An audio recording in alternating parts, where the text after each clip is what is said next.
copain Jack Burton, il regarde l'orage bien droit dans les yeux. Et il lui dit...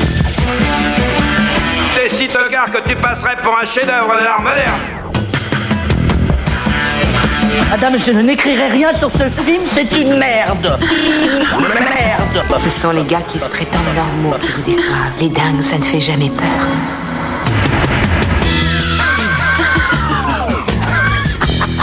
Elle nous connaît dans les coins, la frangine. Salut, c'est Clémence, bienvenue dans Sale Temps pour un film, l'émission qui fait la pluie et le beau temps sur le cinéma. Aujourd'hui, retour du format interview pour parler de films avec ceux qui les font. Alors côté intervieweur, un casting de rêve, les castors juniors du ciné. Salut Marie. Salut Clémence. Salut Julien. Salut Clémence. Et salut Stéphane. Salut Clémence. Côté interviewé, c'est la 3e fois qu'ils viennent dans Sale Temps. En 2021, ils étaient venus nous parler de The Deep House, puis de Candy-Chat. L'un d'entre eux était aussi dans l'émission de Marie le mois dernier, dans le dernier Monster Squad. On va finir par vous donner une carte de fidélité. Aujourd'hui, ils vont tout nous dire sur leur nouveau film, Le Mangeur d'âme. Bonjour Julien Maury, bonjour Alexandre Busquillot. Bonjour Clémence. Salut Clémence. Bonjour les castors juniors. J'ai eu peur que les tu nous donnes castors un petit juniors, surnom. c'est pas terrible. Bon, vous préférez Fifi et Loulou ? Non mais c'est toi qui présente Seigneur parce que moi la dernière fois c'était pas terrible donc voilà je ne dis plus rien. C'était chaotique. Voilà, c'était chaotique pour un. Mais vous m'avez moins bien pitché. Voilà. Mais vous m'avez manqué. Je suis contente de revenir. Avant de rentrer dans le vif du sujet, on va remercier tous nos soutiens. Merci tout d'abord à Eurochannel, la chaîne 100% fiction et cinéma européen. Retrouvez des films exclusifs et des séries télé inédites. Pour ça, rendez-vous sur les offres de Bouygues, Orange et Free. Plus d'infos sur eurochannel.fr. Et puis, merci à tous nos auditeurs et toutes nos auditrices. Et surtout, merci aux personnes qui ont contribué au MOOC. Alors, si le MOOC, vous avez loupé la précommande, eh bien, il est désormais disponible dans toutes les bonnes librairies. Je le remontre ici. Donc voilà, n'hésitez pas à aller voir votre libraire, lui demander de le commander. Et si jamais il n'est pas dispo, mais en tout cas, vous le trouverez facilement. Et puis donc merci à toutes les personnes qui ont soutenu ce projet. Si vous voulez nous soutenir encore aujourd'hui, vous pouvez le faire en souscrivant à un don ponctuel ou récurrent sur nos plateformes partenaires KissKissBankBank, Tipeee et Patreon, mot-clé Capture Mag. Et puis, ce MOOC, donc, il parle de William Friedkin. Et William Friedkin, on vous présente un de ses films, Police fédérale Los Angeles, le 28 avril. Ça se passe à Rennes. Pour plus d'infos, rendez-vous sur notre site capturemag.fr. Retour à nos invités. Alors, cette fois-ci, vous venez nous parler donc du Mangeur d'âme qui sort la semaine prochaine, le 24 avril. On y suit la commandante Guardiano, chargée d'enquêter sur un double meurtre dans un petit village des Vosges. Et sur place, elle rencontre un capitaine de gendarmerie qui lui cherche à élucider une série de disparitions d'enfants. Elle vient d'une grande ville, lui est plutôt de la région, et l'un comme l'autre se heurtent à des habitants pas franchement accueillants. Mais pour avancer sur leurs affaires respectives et découvrir la vérité, ils vont devoir collaborer. Alors, avant le film, il y a un roman, celui d'Alexis Lepsker, et c'est votre producteur Fabrice Lambeau qui est venu vous proposer de l'adapter. Alors, en préparant l'émission, j'ai appris que... au départ, il y a d'autres scénaristes. Ils sont venus vous chercher quand vous étiez en pleine promo de Deep House, c'est ça ? Et vous avez dit à Fabrice, bon, on n'a pas le temps en ce moment, donc c'est d'autres scénaristes qui ont travaillé sur une première version de l'adaptation et vous les avez rejoints ensuite. Comment ça s'est passé justement cette transition ? Comment est-ce que vous avez mis votre patte à vous sur le scénar ? Écoute, donc oui, c'est Fabrice qui nous a proposé le projet alors qu'on était vraiment sur la promo de Deep House, donc on n'avait effectivement pas le temps d'écrire le scénario, donc on a lu le roman déjà dans un premier temps, et donc il a confié le scénario à 2 jeunes scénaristes, et il est revenu nous voir quelques mois après, on était déjà un peu plus disponibles, et après nous on a lu le scénario, on a accepté le projet, et donc après on s'est mis vraiment à travailler de concert avec les scénaristes avec qui on est parti rapidement en fait dans les Vosges en repérage. Et on a commencé toute une première session de travail avec eux, c'est-à-dire la journée on repérait, et en fonction des décors qu'on validait, on réécrivait le soir avec eux.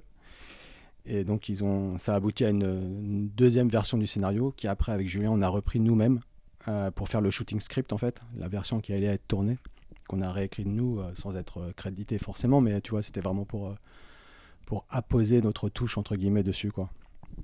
Et il y a beaucoup de différences entre justement cette première version et puis celle avec la touch Maurice Bustillo.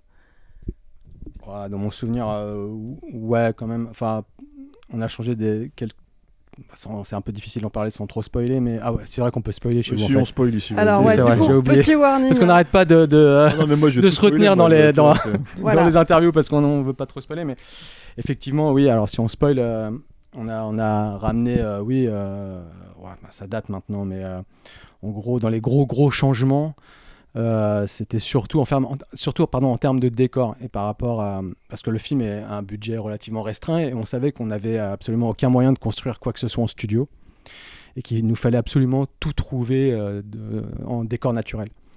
Et en fonction de ça, en fait, on réajustait le scénario en fonction de ce qu'on avait trouvé, ce qu'on avait prêt aussi en termes d'autorisation, évidemment. Donc, à titre d'exemple, par rapport à la première version du scénario et du roman d'Alexis Leipzger, tout le final se terminait dans un chalet totalement lambda, un tout petit chalet de montagne totalement normal, et tout se déroulait dans la cave. Et nous, avec Julien, on voulait quelque chose de beaucoup plus cinématographique, et un lieu beaucoup plus bigger than life pour finir sur un climax beaucoup plus cinématographique en tout cas. Et donc c'est pour ça qu'on a opté pour ce lieu de sanatorium abandonné. Et l'autre gros changement aussi qu'on a opéré, c'est sur le personnage joué par Sandrine Bonner, qui dans le roman est un homme. Et nous, on trouvait ça beaucoup plus cruel que ça soit une femme finalement à la tête de ce réseau de gens malveillants. Donc là, c'est vraiment spoil, hein, pour le coup. Si vous ne voulez pas vous faire spoiler, allez voir le film d'abord. Voilà, j'ai dit qui était la méchante en chef. Mais donc ça, c'est... Après, il y a eu plein de changements à droite à gauche, tu vois, mais alors ça mériterait des heures de... La scène de poursuite à pied, par exemple, sur les rondins de bois, ça c'est quelque chose qui est venu... Non, c'était déjà écrit comme ça. Écoute, dans mon souvenir, je crois que il y avait déjà... Ça, c'était déjà. Peut-être pas forcément avec les rondins, etc. Ça, c'est aussi en fonction des décors qu'on trouvait, tu vois. Ouais, c'est pour ça. Au repérage. Mais, et après, et le gros morceau qu'on a ramené, nous, c'est la scène de bagarre qu'on voit entre le couple, qui n'était pas, en fait, dans le scénario. Et nous, on tenait vraiment à la voir. Pour nous, c'était vraiment quelque chose qui nous manquait, en tout cas. Je sais que Stéphane, lui, il va y revenir parce qu'on en a un peu parlé. Donc Mais ça, pour le coup, c'est vraiment nous aussi. Ok. Et vu que vous aviez aussi interverti entre le gendarme et la flic, et que c'était à la base une gendarme qui était une gendarmette, non ? Non, ça, c'est comme dans le livre. C'est Paul et gendarme et elle policière. Alors, ça veut dire que tu as bien fait ton travail parce qu'il y a eu effectivement en promo, il y a eu une erreur, et il y a eu Virginie s'est trompée, elle a parlé effectivement d'une interversion. En fait, c'était un mix avec ce qu'a dit Alex, c'est-à-dire qu'on a juste changé le sexe du personnage de Sandrine Bonner. Ok. Donc, voilà, et en fait, il y a ça. Très bien. Donc, tu vois, t'as bien suivi. Qui ramène Chabrol, quoi, je trouve. Je reverrai mes sources. Non ? Évidemment. Ouais, c'est ça.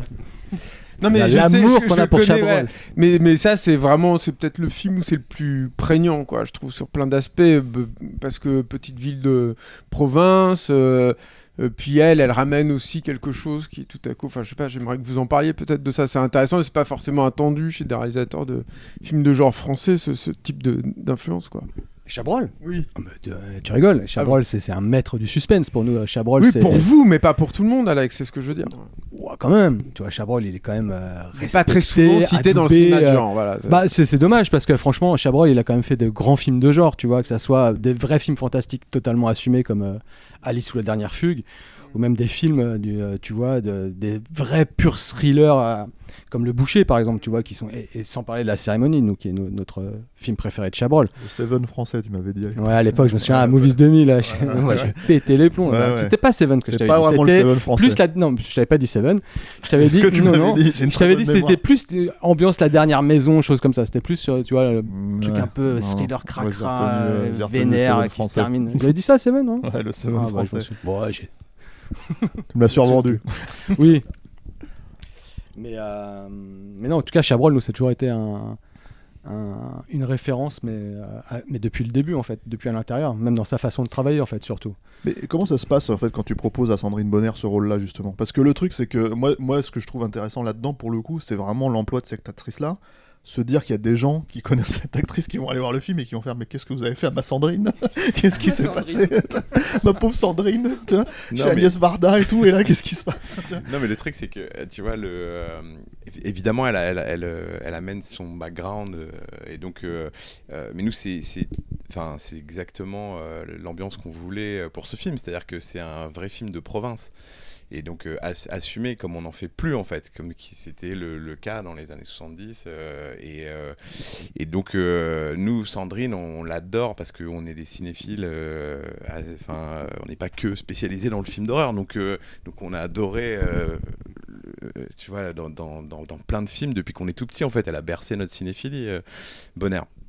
Et du coup, écoute, quand on lui a proposé, c'est rigolo parce que c'est toujours un peu la même chose quand on propose à des comédiens ou des comédiennes qui sont installés dans des genres qui sont très éloignés du fantastique ou de l'horreur. En fait, on a souvent des réactions positives d'intérêt, de curiosité. Et ça a été le cas, c'est-à-dire que là elle était un peu désarçonnée parce que le rôle est quand même assez intense et puis c'est pas simple de jouer une ordure, tu vois, il faut avoir envie de se fondre dans un personnage comme ça, mais elle était intriguée. On a été très aidé par sa fille qui en fait adore les films d'horreur et avait vu tous nos films et du coup qui lui a dit vas-y faut que tu les rencontres, faut que tu bosses avec eux, etc. Donc du coup ça a créé le lien et puis en fait ça s'est fait de la manière la plus simple du monde, c'est-à-dire que nous on a déjeuné avec elle et je pense que quand t'es pas habitué à recevoir ce genre de propositions, tu t'attends à avoir peut-être tu vois genre deux Golemont tu vois qui vont c'est Butted voilà qui vont arriver qui tu vois de viandard en train de faire un film d'horreur et voilà, nous c'est pas du tout la manière dont on présente les choses, donc du coup on a tout de suite sympathisé, on a rigolé, on lui a expliqué comment on voulait filmer les choses, comment on voulait raconter ce personnage, donc ça l'a vachement rassurée. Et puis elle était hyper excitée, ce qui est très mignon quant à sa carrière, c'est-à-dire que tu vois tous les gens avec qui elle a bossé et elle était là en train de dire ouais mais ça j'ai jamais fait, c'est génial, enfin tu vois elle avait un truc de jeune comédienne finalement, une excitation assez primale et en plus donc elle doit porter un masque, elle doit être en créature dans le film et tout, ça c'est aussi des trucs qu'elle avait jamais fait dans un film et puis Alex en plus lui a sorti un truc qui lui a vachement plu, c'est sur le fait elle nous dit ouais, mais moi j'ai jamais fait de film d'horreur, je connais pas les codes, je suis un peu perdu dans cet univers et en fait Alex lui a dit mais tu sais que tu t'as fait peut-être un des plus grands films d'horreur français avec Santoine Nilois où c'est la vraie horreur du vrai quotidien, c'est-à-dire que le film il s'ouvre sur une jeune fille adolescente qui est morte dans un champ. Et donc, tu vois, c'est ça, c'est ce que je te dis. Si tu te parles des films d'horreur pour des films qui sont pas des films d'horreur, et puis c'est ça la vraie horreur en fait. Tu vois, c'est le vrai traumatisant en fait. Tu vois, et donc elle a dit ah, mais oui, mais vous avez raison en fait. J'ai fait un film qui est potentiellement traumatisant pour des spectateurs quoi. Moi Santoine Nilois m'a plus traumatisé que Freddy petit, tu vois. Moi j'ai vu Santoine Nilois très jeune et la première scène du film, moi je l'ai toujours en tête. C'est-à-dire tu vois dans un champ, une jeune fille morte de froid parce qu'elle est SDF. Et voilà. Moi, ça me fout plus le frisson que n'importe quel Vendredi 13 ou ce que tu veux. Et c'est ce qu'on disait. Pour nous, Sandrine, c'est ça la vraie horreur. Tu vois, donc et elle a fait ah mais oui, t'as raison. Donc tu vois, là, après c'était. Et ça coulait. Tu parlais là à l'instant du fait qu'elle porte un costume et tout. Comment vous avez travaillé le design du mangeur d'âme? Est-ce que dans le roman déjà il y a des indications sur un costume ou est-ce que c'est vous qui avez imaginé ça? Alors, dans le roman, c'est traité d'une manière un peu différente, c'est-à-dire que c'est toujours très flou, tu vois, c'est une silhouette, c'est jamais... en gros, dans le roman, c'est un mec qui porte une tenue de camouflage militaire de sniper, tu sais... Et donc du coup, il le décrit comme se fondant dans la nature, tu vois, un déplacement, un truc... Un Predator, quoi. Un peu, ouais. Et en gros, nous, ce qu'on voulait, c'était jouer sur la lisière avec le fantastique et donc apporter déjà la différence entre le costume de la réalité et la vision qu'en a le petit garçon, la petite victime. Donc sa vision fantasmée, projetée de cette créature. Et donc nous, on a travaillé avec Olivier Afonso de l'atelier CLSFX et donc avec qui on travaille sur tous nos films. Et en fait, on voulait pour le vrai masque, on voulait quelque chose qui soit vraiment du fait maison, du fait main, qui puisse être fait par ces tarés, ces psychopathes, et donc on voulait quelque chose qui soit très brut, qui soit pas travaillé, et en même temps donc qui évoque cette créature légendaire. Donc on est parti sur les bois de serre parce que c'était dans la même logique de se dire c'est quelque chose qu'on peut facilement trouver, et donc pour se fabriquer une silhouette monstrueuse. Et pour la version fantasmée, on a fait une espèce de dégradation de ce visuel en quelque chose de beaucoup plus organique, et donc où il est entièrement de chair, même les bois.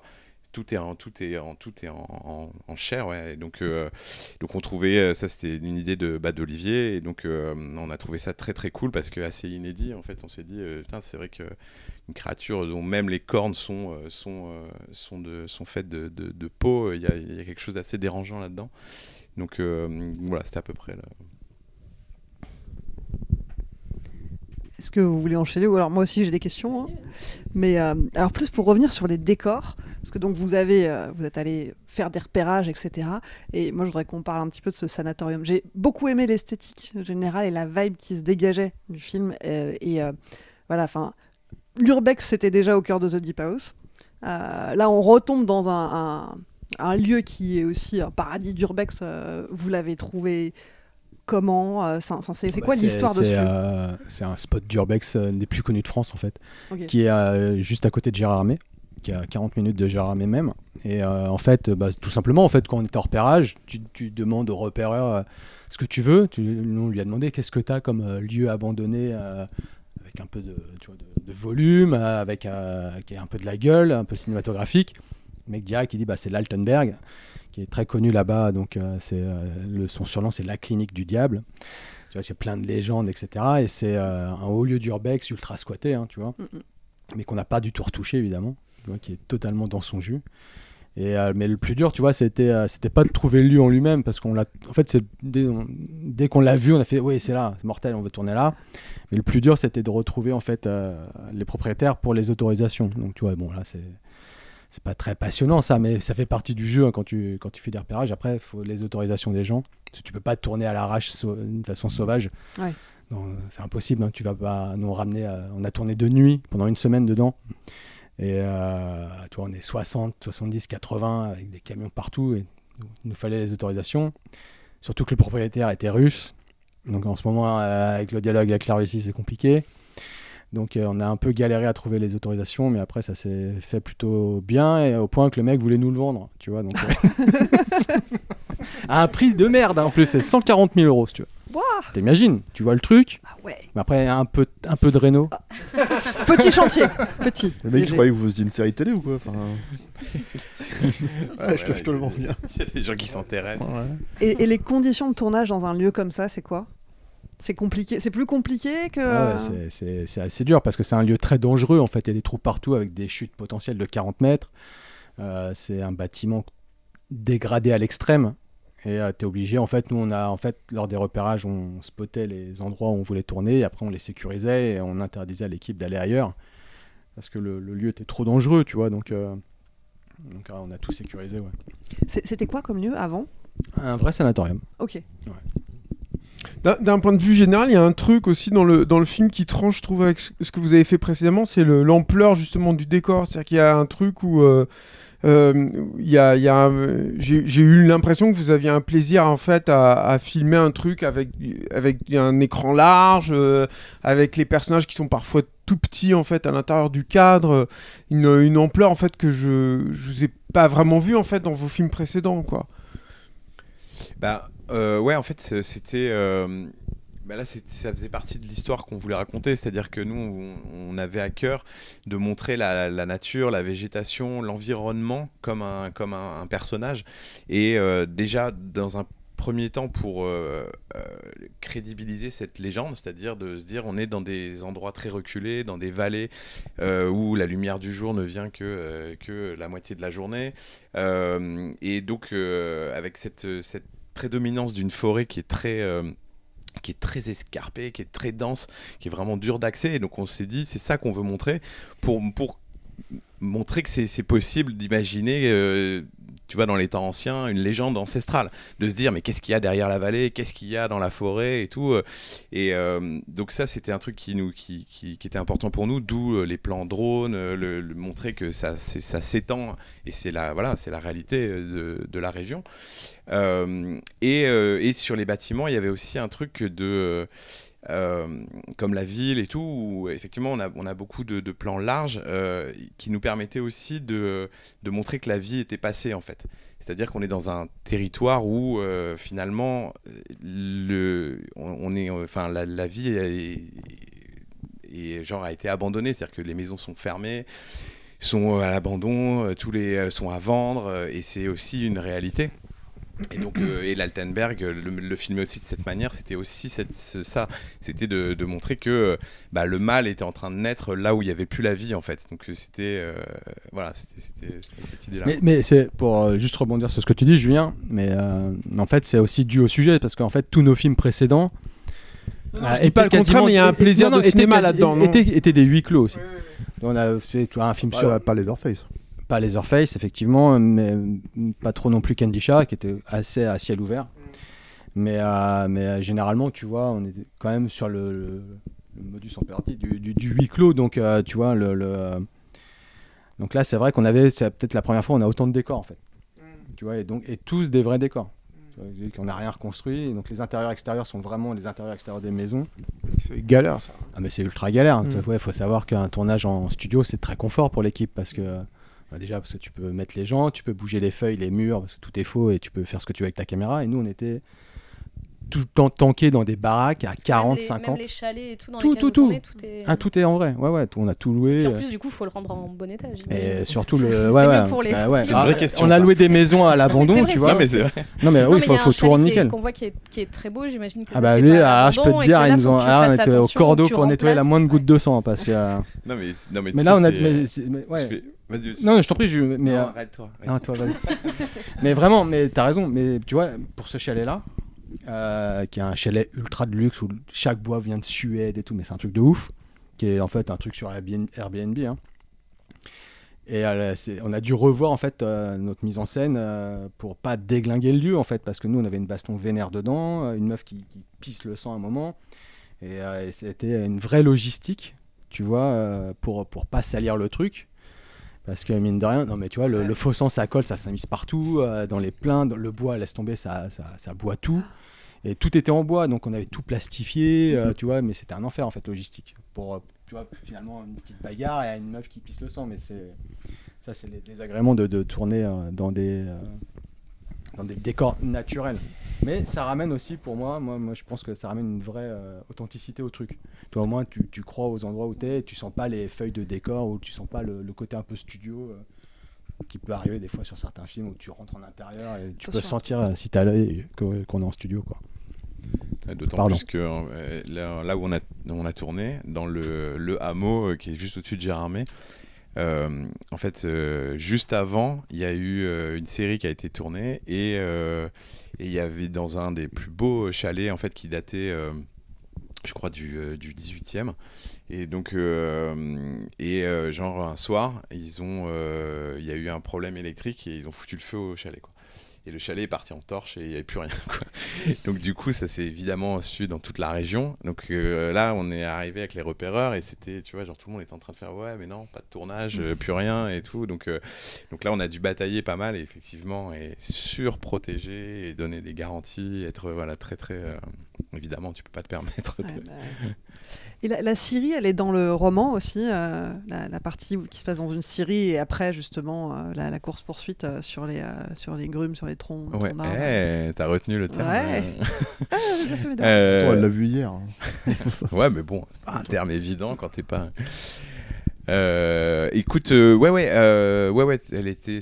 c'était dedans. Après, évidemment, tu t'adaptes au repérage. Nous, on cherchait une série qui soit pas trop grande parce que c'est quand même une région d'exploitation forestière hyper impressionnante. Donc, il y a beaucoup de très très grands bâtiments et donc ça nous intéressait pas tellement. Nous, on cherchait quelque chose de beaucoup plus à taille humaine, un truc où il pouvait y avoir un mec qui bosse tout seul dedans, que ce soit crédible. Et là, en visitant, on a vu donc l'état de Grumes. Et donc ça nous a donné cette idée en fait de les utiliser. On s'est dit c'est parfait pour la course poursuite parce que c'était un peu plus une course dans un dédale au début et puis en fait on s'est dit non mais demandons à ce qu'ils nous les mettent en place et donc le propriétaire nous a fait la disposition qu'on voulait donc avec tous les troncs parce que lui c'est hyper facile, ils ont des engins très impressionnants où ils déplacent ça comme des Mikado et donc du coup voilà on a pu faire nos déplacements en comédien, il nous les a placés exactement comme on voulait donc ça c'était ça a été une idée qui est arrivée au repérage. Le bois c'est un peu un élément omniprésent en fait dans toute l'histoire, le chalet est en bois, il y a cette scierie, la course-poursuite dehors, après ça termine dans les bois encore, enfin c'est vraiment c'est le matériau cœur du film. T'es dans les Vosges, hein. Ça ajoute aussi ce côté prédominance de la nature et finalement la seule activité qu'il y a dans la région c'est l'exploitation forestière, rien d'autre quoi.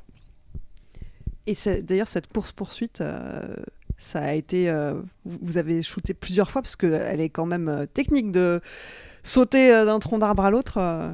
Écoute, elle a été shootée à peu près en 2h30, donc ce qui est quand même un exploit.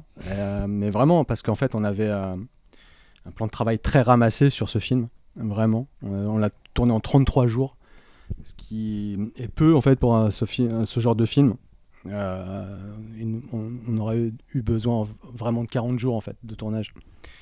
Mais avec Julien, on voulait pas pour une fois couper, rogner, etc. Donc on s'est dit non, on va trouver des solutions. La solution c'était de se diviser en fait et de tourner chacun d'un côté beaucoup, ce qu'on n'avait jamais fait auparavant. Ça c'était vraiment la première fois pour respecter le plan de travail, pour pouvoir rentrer 40 jours en 30. En fait, on faisait des doubles plateaux. Et la scène des grumes, qui aurait dans un film lambda mérité 3 jours de tournage en fait, 2-3 jours. Nous on l'a fait vraiment en une après-midi. Avec pas de matos, c'est-à-dire qu'on arrivait, on n'avait rien, on avait notre steadicammer qui était un fou, un furieux, heureusement. On a trouvé un Fenwick sur place, on a bricolé une grue avec le Fenwick, avec les machinaux, pour faire des plans où on pouvait suivre le mec à hauteur d'homme sur les grumes. Et en fait, on n'avait que 2-3 tas de grumes qu'on réutilisait sous d'autres axes, et tu vois, pour faire croire qu'il y avait plus d'ampleur sur la poursuite, mais c'était fait à l'arrache, sur un périmètre assez restreint en fait et on en est plutôt assez content du résultat parce que mine de rien ça a été tu vois on a vraiment shooté mais dans un film entre guillemets normal parce que franchement c'était notre tournage le plus difficile de tous nos films, le plus épique à cause des extérieurs parce qu'on changeait, tu vois, on changeait constamment de lieu de tournage. Tu vois, dans la même journée, on pouvait à midi prendre des bagnoles, faire 40 km et pour aller tourner justement la Syrie en fait. Tu vois, le matin, on tournait dans un lieu à 40 bornes, le midi, on a pris des bagnoles, on est arrivé à la Syrie et on a tourné dans la Syrie. La scène, on a découvert le mec coupé en 2 heures et après le lendemain, on devait tourner les grumes plus tous les dialogues. Enfin, tu vois, c'était des journées mais ultra ras la gueule. Mais à l'arrivée, on en est content avec Julien parce que c'était aussi formateur. Hein, tu vois, nous, on est toujours en apprentissage, on le sent comme ça en tout cas. Et ce tournage-là, c'était vraiment un cas d'école en fait. Et la scène des grumes, vraiment, je t'assure, hein, quand tu découpes vraiment un vrai plan de travail, quand tu as une scène comme ça, personne te dira ouais, c'est 3 heures de tournage. Non, c'est au minimum une journée complète, voire 2 pour tu vois, avoir. Et nous, c'était 3 heures avec une caméra, quoi. Et pour revenir à ta question, on a eu de la chance, hein. C'est-à-dire que effectivement, c'est quand même casse-gueule de faire une course-poursuite comme ça. Ça me faisait flipper plus que certaines scènes parce que j'étais. Tu peux te tuer les chevilles. On a eu beaucoup de chance et notamment avec parce que donc celui qui se fait poursuivre, c'est un cascadeur. Donc ça, on n'était pas très inquiet. C'est un mec qui fait du parcours, donc le gars, il connaît ses appuis, il est parfaitement à l'aise. Donc c'était assez tranquille de bosser avec ce gars parce que en plus nous on lui disait il faut pas que tu sois trop à l'aise, il faut que tu glisses, il faut que tu aies des pertes d'adhérence, il faut que tu fasses comme si tu tombais en arrière, etc. Et il te le fait nickel parce que le mec connaît parfaitement son corps et c'est son taf. Par contre, Paul, il est très physique et donc il a pas peur de grand chose. Donc du coup, il y va, il fait ouais, pas de problème et tout. Et sauf que il s'est fait mal 2-3 fois et tout. Justement, tu glisses, t'as la cheville tout de suite qui part. Et donc il est assez tête brûlée.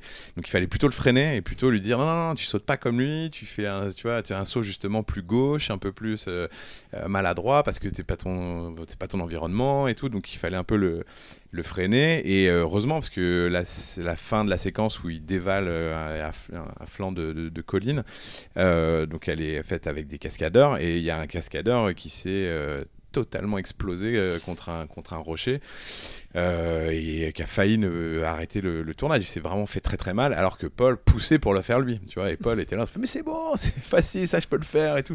Donc il fallait plutôt le pondérer quoi. Ouais, j'aime bien qu'on parle du casting de Paul justement parce que ça fait partie des trucs un peu. Ça fait partie des trucs un peu. Mais c'est la fin de l'émission là, non? Voilà, c'était bien pour l'instant. Moi, j'ai bien aimé. Ouais, super. Ah, merci. Non, mais et alors achetez Capture Mag. Hein. En tout cas, Marie, c'était bien quand on a fait le Riser. Ouais, c'était super. Ouais. D'ailleurs, pourquoi je suis pas invité moi? On invite qu'un seul invité à la fois, mais tu viendras. Du casting. Je peux parler du casting s'il vous plaît. Je peux poser ma question en tout cas. Non, en fait le truc c'est que vous parlez du côté physique du gars, de Paul Ami donc, et le côté j'y vais, j'ai envie de faire le truc. Et pour moi ça fait partie des trucs où ça m'étonne presque en fait quand tu me le présentes comme ça. Toi Julien et tout, parce qu'on en a un peu parlé avec Alex au téléphone. Alors, il faut savoir, je le reprécise parce que même si c'est la 3e émission qu'on fait en fait ensemble, tous ensemble là, notamment Alex, on se connaît depuis vraiment très très longtemps, on se dit clairement les choses en fait par rapport au film, même avec toi Julien et tout, et c'est vrai que moi il y a un élément en fait que j'ai du mal à concevoir, à comprendre dans le film, ce qui est pour moi le problème principal, c'est ce casting là, c'est le casting de Paul Ami quoi, et notamment pour le côté hyper comment dire de tension quoi du comédien, et du coup en fait j'imagine que c'est un choix, enfin on en a parlé Alex mais j'aimerais bien qu'on en parle ici, j'imagine que c'est un choix en fait spécifique et voilà donc défendez-le. Je sais pas quoi dire. D'autres tensions, excuse-moi, hein. Pas vraiment d'autres tensions non plus. Pour moi, c'est clairement le problème. Hein. C'est vrai que c'est ce qui dégage un peu en tout cas. Quoi. Alors, il a un côté un peu effectivement. Voilà. Sauf respect du monsieur, il est un peu schmoll. Voilà, c'est ça le truc. Alors, Paul, c'est très particulier. C'est-à-dire que Paul Ami, nous, on l'a découvert dans Fury d'Olivier Abou. Et moi, je me souviens que quand j'ai vu Fury, je me suis dit, mais qu'est-ce que c'est que ce mec ? Je pensais vraiment, toi, on était avec Olivier Abou encore hier soir, et je lui disais, mais putain, tu sais, dans Fury, mec, je me demandais vraiment si t'avais pas pris un vrai gogol. Mais c'était qui, quoi. Et dans Fury, il est vraiment déstabilisant, Paul, en fait. D'accord. Et moi, il m'avait marqué, mais au fer rouge, ce mec. Après, je l'avais revu dans Un Français, avec Alban Lenoir, où il joue le pote d'Alban Lenoir. Et pareil, j'ai complètement oublié. Ouais, tu sais, c'est le skinhead le plus faf, le plus vénère. Et pareil, il m'avait ressoufflé, mais dans un registre, un peu différent. Et quand est arrivé le moment de se dire qui pour jouer ce personnage, donc on avait évoqué plein de mecs, des mecs qu'on aimait bien, mais c'était pas du tout dans le même registre. Tu vois, on aimait bien Ménochet, mais Ménochet, tu vois, il est un peu bedonnant et pas du tout le même physique. Donc on s'est dit, ouais, Ménochet, c'est sur les grumes. Il est super, mais il va galérer, tu vois, parce que c'est comme physique le rôle. Tu vois, il y a un peu de baston, etc. Après, on était sur Benjamin Laverne, qu'on aimait beaucoup aussi, mais là, c'était totalement un autre délire. Parce que lui, pour le coup, beaucoup plus frêle, beaucoup plus cinéma-auteur. Donc tu dis, est-ce que ça a marché? Je sais pas. Puis on avait déjà Virginie Ledoyen aussi. Donc il fallait voir si ça matchait aussi avec Virginie. Et après est arrivée l'idée de Paul Ami, qui n'est pas de notre idée, qui est un choix, enfin une proposition de la production. Et là, on était vraiment dubitatif. C'est-à-dire, on avait un peu la même réflexion que toi, parce qu'il a un jeu assez déstabilisant, en fait, Paul. Il sonne un peu faux, quoi. Enfin, moi, c'est vraiment la sensation que j'ai eue, quoi. Mais après, il peut sonner un peu faux. Moi, écoute, à mon oreille, il sonne pas faux du tout. Après, c'est selon aussi. Non, mais vous en êtes satisfait de toute évidence. Ah, mais complètement. En fait, c'est ça le truc. Ah, mais grave. On défend Corsa. Et nous, oui. Et nous, on a tout de suite, en fait, on avait des a priori un petit peu parce qu'on se dit, j'arrivais pas à le situer en fait, ce mec. Est-ce qu'il est vraiment un peu chelou, perché? Parce que tu vois, tous ces films dans lesquels je les avais vus, chaque fois, il est ailleurs. Et dans la vraie vie, il est vraiment ailleurs. On l'a vraiment rencontré. Mais après, en fait, on s'est dit, mais c'est ce qu'on cherche parce qu'en fait, Paul, il dégage une vraie mélancolie, une vraie tristesse, une vraie fragilité. Il a quelque chose comme ça, un peu Pet Shop dans le regard. L'œil qui brille, tu vois, un peu kawaii, presque mignon, alors que c'est une brute. Hein. Tu vois, c'est un mec, il fait 1m90, il est mastoc de ouf, il est ultra physique. Mais c'est un amour. Et c'est exactement, en fait, ce qu'on s'est dit. Mais c'est exactement ce qu'on veut, en fait. Et ça correspondait aussi avec le roman, mine de rien, où le personnage est ultra massif, assez balèze, assez tough guy. Mais était beaucoup plus rigolard et dragueur dans le roman, ce qu'on trouvait déplacé par rapport à son histoire intime. Donc ça, on l'a complètement sabré. Et pour lui dire, non, on veut que tu le joues brisé, en fait, ce mec. Et on trouvait ça mortel d'avoir un mec ultra physique, justement, mais pas de l'exploiter, justement, pour son côté ultra physique. On pense que le spectateur va se dire, avec un mec pareil, il va y avoir de la bagarre à tous les étages, il va être charmé. Et puis après, tu vois, quand il se bat une première fois, il perd. Et puis c'est Virginie qui le sauve. Et moi, je t'avoue, je me pose jamais ces questions-là avec lui. Hein. Moi, je vois vraiment un gars de haute tension. Hein. C'est tout le temps. Écoute, c'est vraiment, c'est aussi, c'est par rapport à la façon dont vous l'avez dirigé. C'est ce que je me demandais aussi, c'est-à-dire que sur le plateau, du coup, vous lui demandez clairement de tempérer sa physicalité, quoi, sur son aspect. Qu'est-ce que tu vois En fait, je vois pas ce qu'il aurait pu faire de plus, en fait, physiquement. Tu vois, il est pas non plus apathique. Tu vois, il est quand même. Il répond présent, tu vois, il est physiquement, tu vois, d'entrée de jeu, c'est lui, il est jamais doublé. La baston à la hache, il est pas à deux baston, tensions. Enfin, tu vois, voilà, il est quand même. Après, mais je comprends parce qu'il a, en fait, c'est dans son ton, dans son intonation, dans son phrasé, il a un phrasé très particulier qui, nous, au début, nous faisait tiquer au combo. On était là. Après, est-ce qu'on s'est habitué? Peut-être, il y a ça aussi, hein, peut-être que tu vois, on n'est plus non plus vraiment. Tu vois, on n'a peut-être pas assez de recul, peut-être, hein. Mais en tout cas, mais très vite, il nous a rassurés, en fait.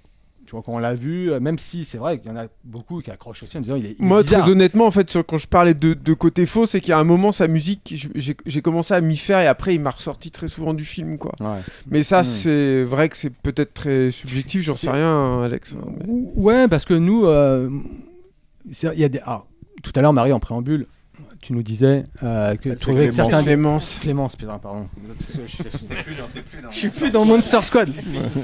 Je suis là maintenant. Non, mais c'est vrai qu'il y a des effectivement, tu nous disais, on peut le dire, en préambule, que tu trouvais qu'il y avait beaucoup de dialogues un peu trop écrits.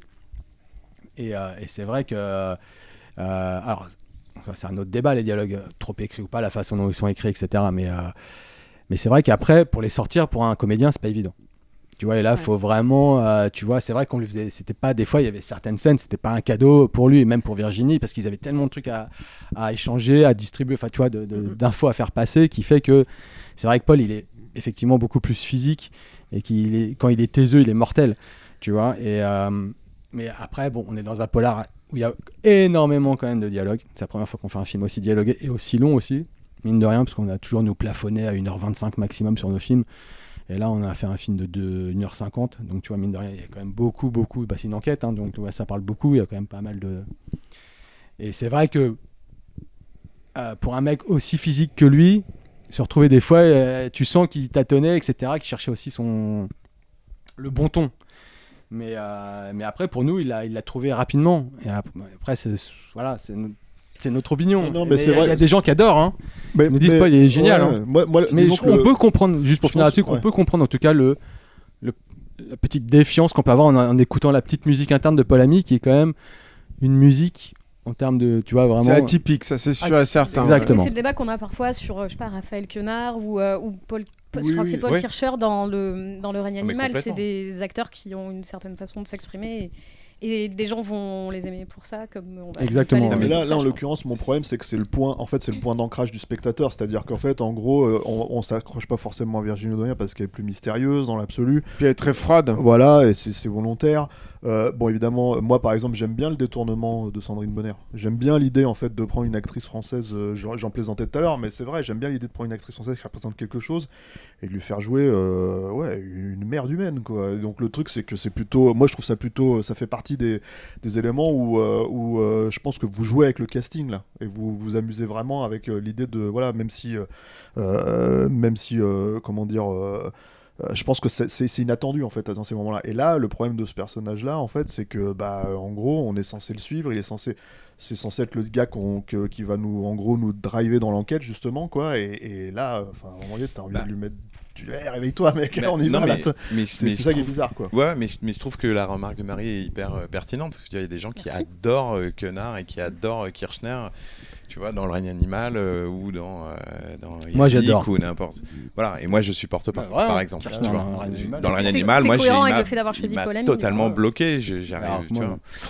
Mais voilà, et j'en reparlais encore hier soir. Il y a des gens qui le trouvent incroyable, et je pense qu'ils sont légion parce qu'il a été nommé et que voilà, il est reconnu. Mais c'est vrai que c'est très très particulier, et moi je sais que ça m'a sorti du film, tu vois, genre j'étais là, je fais non mais j'y arrive pas, je peux pas m'identifier à ce mec. Mais pour Paul, je trouve qu'on n'est pas dans ce registre-là. Paul, nous on l'a aussi poussé dans ce sens-là, hein, c'est-à-dire que quand tu regardes l'histoire du film, c'est quand même l'idée qu'on voulait, c'était que les gens le trouvent pas à sa place, mais que ce soit fin, que ce soit en filigrane. C'est-à-dire qu'on voulait pas qu'il soit trop gauche et trop maladroit pour que les gens, tu vois, n'aient pas d'un coup un truc qui s'allume et de se dire mais ce mec il est pas keuf. Et donc, mais en même temps, on voulait pas qu'il soit tough guy à mener des interrogatoires tambour battant et à dire non mais attendez, moi je suis à ma place et tout.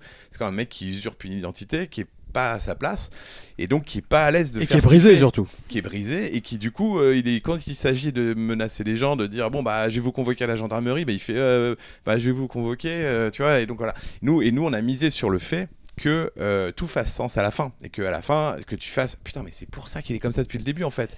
C'est juste pas un flic en fait. Moi j'avoue que j'ai vu ce truc là, tu vois. Ouais. Voilà, il y a pour moi ça a très bien marché. Voilà, il y a plein de gens qui nous ont fait ce retour là, et donc nous on était contents parce que c'est ce qu'on voulait en fait. Tu te dis voilà. Ok, voilà. C'est pour ça qu'il est si bizarre, c'est pour ça que. Ah oui, tu vois, il arrête pas de dire bouge pas où je tire, et il tire jamais. Il est très mauvais. Même si tu peux être physique et mauvais en bagarre. Tu vois ce que je veux dire? Et tu vois, les flics savent se battre. Lui, il n'est pas flic. On ne sait pas ce qu'il fait dans la vie, ce personnage, pour de vrai. Mais à la fin, tu comprends qu'en fait, il n'est pas du tout gendarme. Donc, tu vois, la baston, il ne sait pas. Il se prend une bourre par un gros lard, etc. Tu vois, mais voilà. Mais pour nous... Mais comme disait Julien, on l'a vraiment poussé dans ce sens-là parce que, tu vois, c'est quand même un père brisé à la recherche de son enfant. Nous, on lui a dit, tu le joues comme un mec qui dort plus, qui mange plus, qui vit plus, qui est juste à la recherche de son môme et qui est mort, quoi, interne. Ouais. Tu vois, donc ce qui rejoint le côté un petit peu apathique. Tu vois, voilà. Mais bon, mais je trouve que tu le sens en plus parce que tu as quand même ces scènes où on le voit qui est tout seul et qui s'énerve, qui crie quand il court et qui se met à hurler et tu te dis ok, il porte un truc en lui et c'est pas juste parce qu'il est flic. C'est ça, c'est-à-dire que... Et ça vient contraster justement avec ce côté complètement... c'est exactement ça, c'est ce qu'on voulait...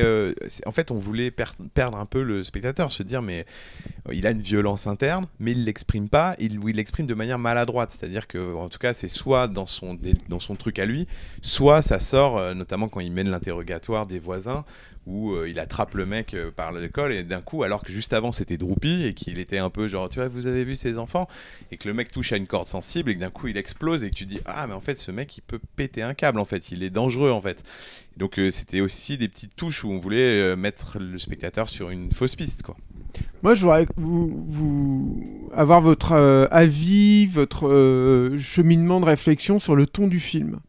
C'est-à-dire que depuis le début de l'interview, là, vous nous parlez beaucoup d'ancrage dans la réalité, c'est-à-dire, voilà, qu'est-ce qui se passe en fait dans ce lieu-là, qui est reclus, qui est privé de soleil une grande partie de la journée, où il y a une perte en fait de travail, en fait, une paupérisation en fait de ces villes et villages là. Moi, en tout cas, le film, la trame du film m'a fait beaucoup penser à des précédentes affaires réelles en fait de pédocriminalité qui sont des sujets très lourds à traiter, très pesants en fait, qui peuvent vraiment hanter les gens. Et moi j'ai un vrai problème de ton avec le film là-dessus, c'est-à-dire qu'il y a ça et d'un autre côté il y a votre penchant pour le gore et on vient du même truc. Enfin, je veux dire, j'ai bossé à Mad aussi, on aime tout ça, le gore, quoi. Et là, il y a plus aucune pudeur. C'est-à-dire que il y avait une espèce de joie, en fait, je trouve, que moi je célèbre très souvent, mais là ça m'a vraiment déstabilisé. C'est-à-dire que tu penses à la scène de la Syrie par exemple, quand on arrive à la Syrie, moi c'est le genre de truc de gag en fait, de film d'horreur là, le mec qui s'auto-coupe en deux là. Moi je suis hyper preneur, mais là c'est hyper bizarre en fait. Et le couple en fait qui s'entretue, il y a la caméra et des plans qui s'attardent sur les plaies, rien ne nous est épargné en fait là-dessus et tout. Et je me suis dit, et c'est pas mon type en fait, je suis pas ce genre de spectateur là habituellement, mais c'est pas une question d'autocensure ou de quoi que ce soit, je suis absolument pas là-dedans. Mais par contre je me suis dit, mais ça n'a pas sa place en fait ici, ça c'est hyper bizarre. C'est-à-dire que le gore, il y a quand même un truc qui à mon sens est festif et expiatoire. C'est génial en fait quand tu vois un truc gore, tu te marres en fait, c'est cool quoi, t'aimes ça aussi pour ça. Par contre, quand t'es dans une horreur beaucoup plus ancrée dans le réel, beaucoup plus pesante, avec une ambiance qui moi m'a semblé être très froide, c'est-à-dire que le film la colorimétrie est très... Il y a très peu de couleurs chaudes, par exemple, dans votre film ou des choses comme ça. Ça m'a vachement déstabilisé, en fait, ça. J'ai pas compris, en fait, où vous alliez. Écoute... Moi, j'aimerais juste rajouter un truc sur ce que dit Julien aussi, parce que je pense que c'est dans le même format de question, quoi. C'est-à-dire qu'en gros, c'est vrai que cette scène, par exemple, en fait, c'est un flashback, dans le film. Vous l'utilisez comme un flashback, en fait, la scène du couple qui s'entretue, quoi. Bon, au-delà du fait, très honnêtement, on en a parlé, Alex, moi je la trouve extrêmement grossière en fait, c'est kung fu fourchette, coup dans la gueule, machin, etc. C'est super bizarre, tu vois, effectivement. Mais en fait, là où il arrive à ce moment-là, c'est-à-dire qu'en fait, le film, il est en train de tomber dans un truc hyper noir, dans un truc de pédocriminalité, tout ça, etc. Tu te dis, ah ça y est, ça devient noir, ça devient... Je comprends pourquoi je suis en train de regarder ce film, tu vois. Je comprends quel est le truc qu'on veut traiter et ce qui est, comment dire... Le cheminement, en fait, là ça. On va... Et d'un seul coup, il y a cette scène qui débarque, effectivement, t'as l'impression qu'elle sort d'un autre film complètement. Et je t'en avais parlé, tu m'avais dit, ouais, mais les gens, ils kiffent la scène et tout, en général, ceux qui avaient vu le film. Ce que je peux comprendre, en plus, je pense que c'est... Pour compléter en fait ce que dit Julien, je pense que c'est les trucs aussi sur lesquels vous, parce que ça fait maintenant presque 20 ans que vous faites du cinéma, les choses sur lesquelles vous êtes attendus. C'est-à-dire, les gens qui vous kiffent, en fait, qui kiffent vos cinémas, ils se disent, Bis tu es mourir, il y a forcément une scène comme ça, crasseuse et tout ça, etc. Et toi, tu m'avais dit, c'était soit on la mettait là, soit on la mettait en ouverture. Ouais. Et moi, ça me semblait plus cohérent qu'elle soit en ouverture, effectivement. Ça, c'était des questions posées au montage. Voilà, ouais, bien sûr. Parce que, en fait, quand tu m'as dit, ouais, mais ça, c'est une scène totalement à nous, quoi. Et je t'ai dit sans blague. C'est parce que c'était évident, quoi. C'est vrai que j'avais l'impression de voir des morceaux de vos précédents films, en fait, dans ce projet qui est quand même radicalement différent de. C'est radicalement différent, mais ça reste quand même un thriller, entre guillemets, horrifique. C'est-à-dire qu'on n'est pas dans la nuit du 12 ou dans un Maigret, ou tu vois, c'est quand même un film. Nous, tu vois, la référence avouée, c'était Les Rivières Pourpres. Et Les Rivières Pourpres, les gars, excusez-moi, mais c'est rempli de plans gore. T'as quand même de scènes gore ultra vénères. Oui, alors, attends, non, ça commence sur quand même un cadavre qui est filmé, mais bam, au cordeau, tu vois, etc. T'as quand même après Jean-Pierre Cassel en gros plan, énucléé, crucifié, égorgé, qui pisse le sang. Ouais, mais Alex, dans un truc hyper esthétisant, et qui me semble correspondre au côté hyper esthétisant que pouvait se permettre Casso, parce qu'il avait beaucoup de pognon sur son film, et qu'il avait tout ce truc où quand il y a Reno qui arrive, t'as ce super plan séquence, t'as un truc énorme avec la musique de Desplat qui donne un gros truc, et moi ça me semblait relativement cohérent. Là encore une fois, j'ai l'impression de voir deux genres qui étaient un peu en conflit, quoi. Là tu parles d'un plan d'un mec qui a une scie sur la tête, et de la scène de bagarre qui sont finalement plus de l'autopsie aussi, tu vois. Je me suis dit, quand on arrive à l'autopsie, je dis, il m'en remet une couche. Bah ouais, mais les gars, on filme une autopsie, enfin je veux dire, on va pas non plus faire une pudeur de gazelle et dire non mais en fait c'est vrai, si tu veux Alex, c'est pas que je veux pas ton plaidoyer ou quoi que ce soit là-dessus, je veux juste savoir quel avait été votre positionnement là-dessus, justement, quoi. Et bah c'était justement de l'assumer en termes de violence.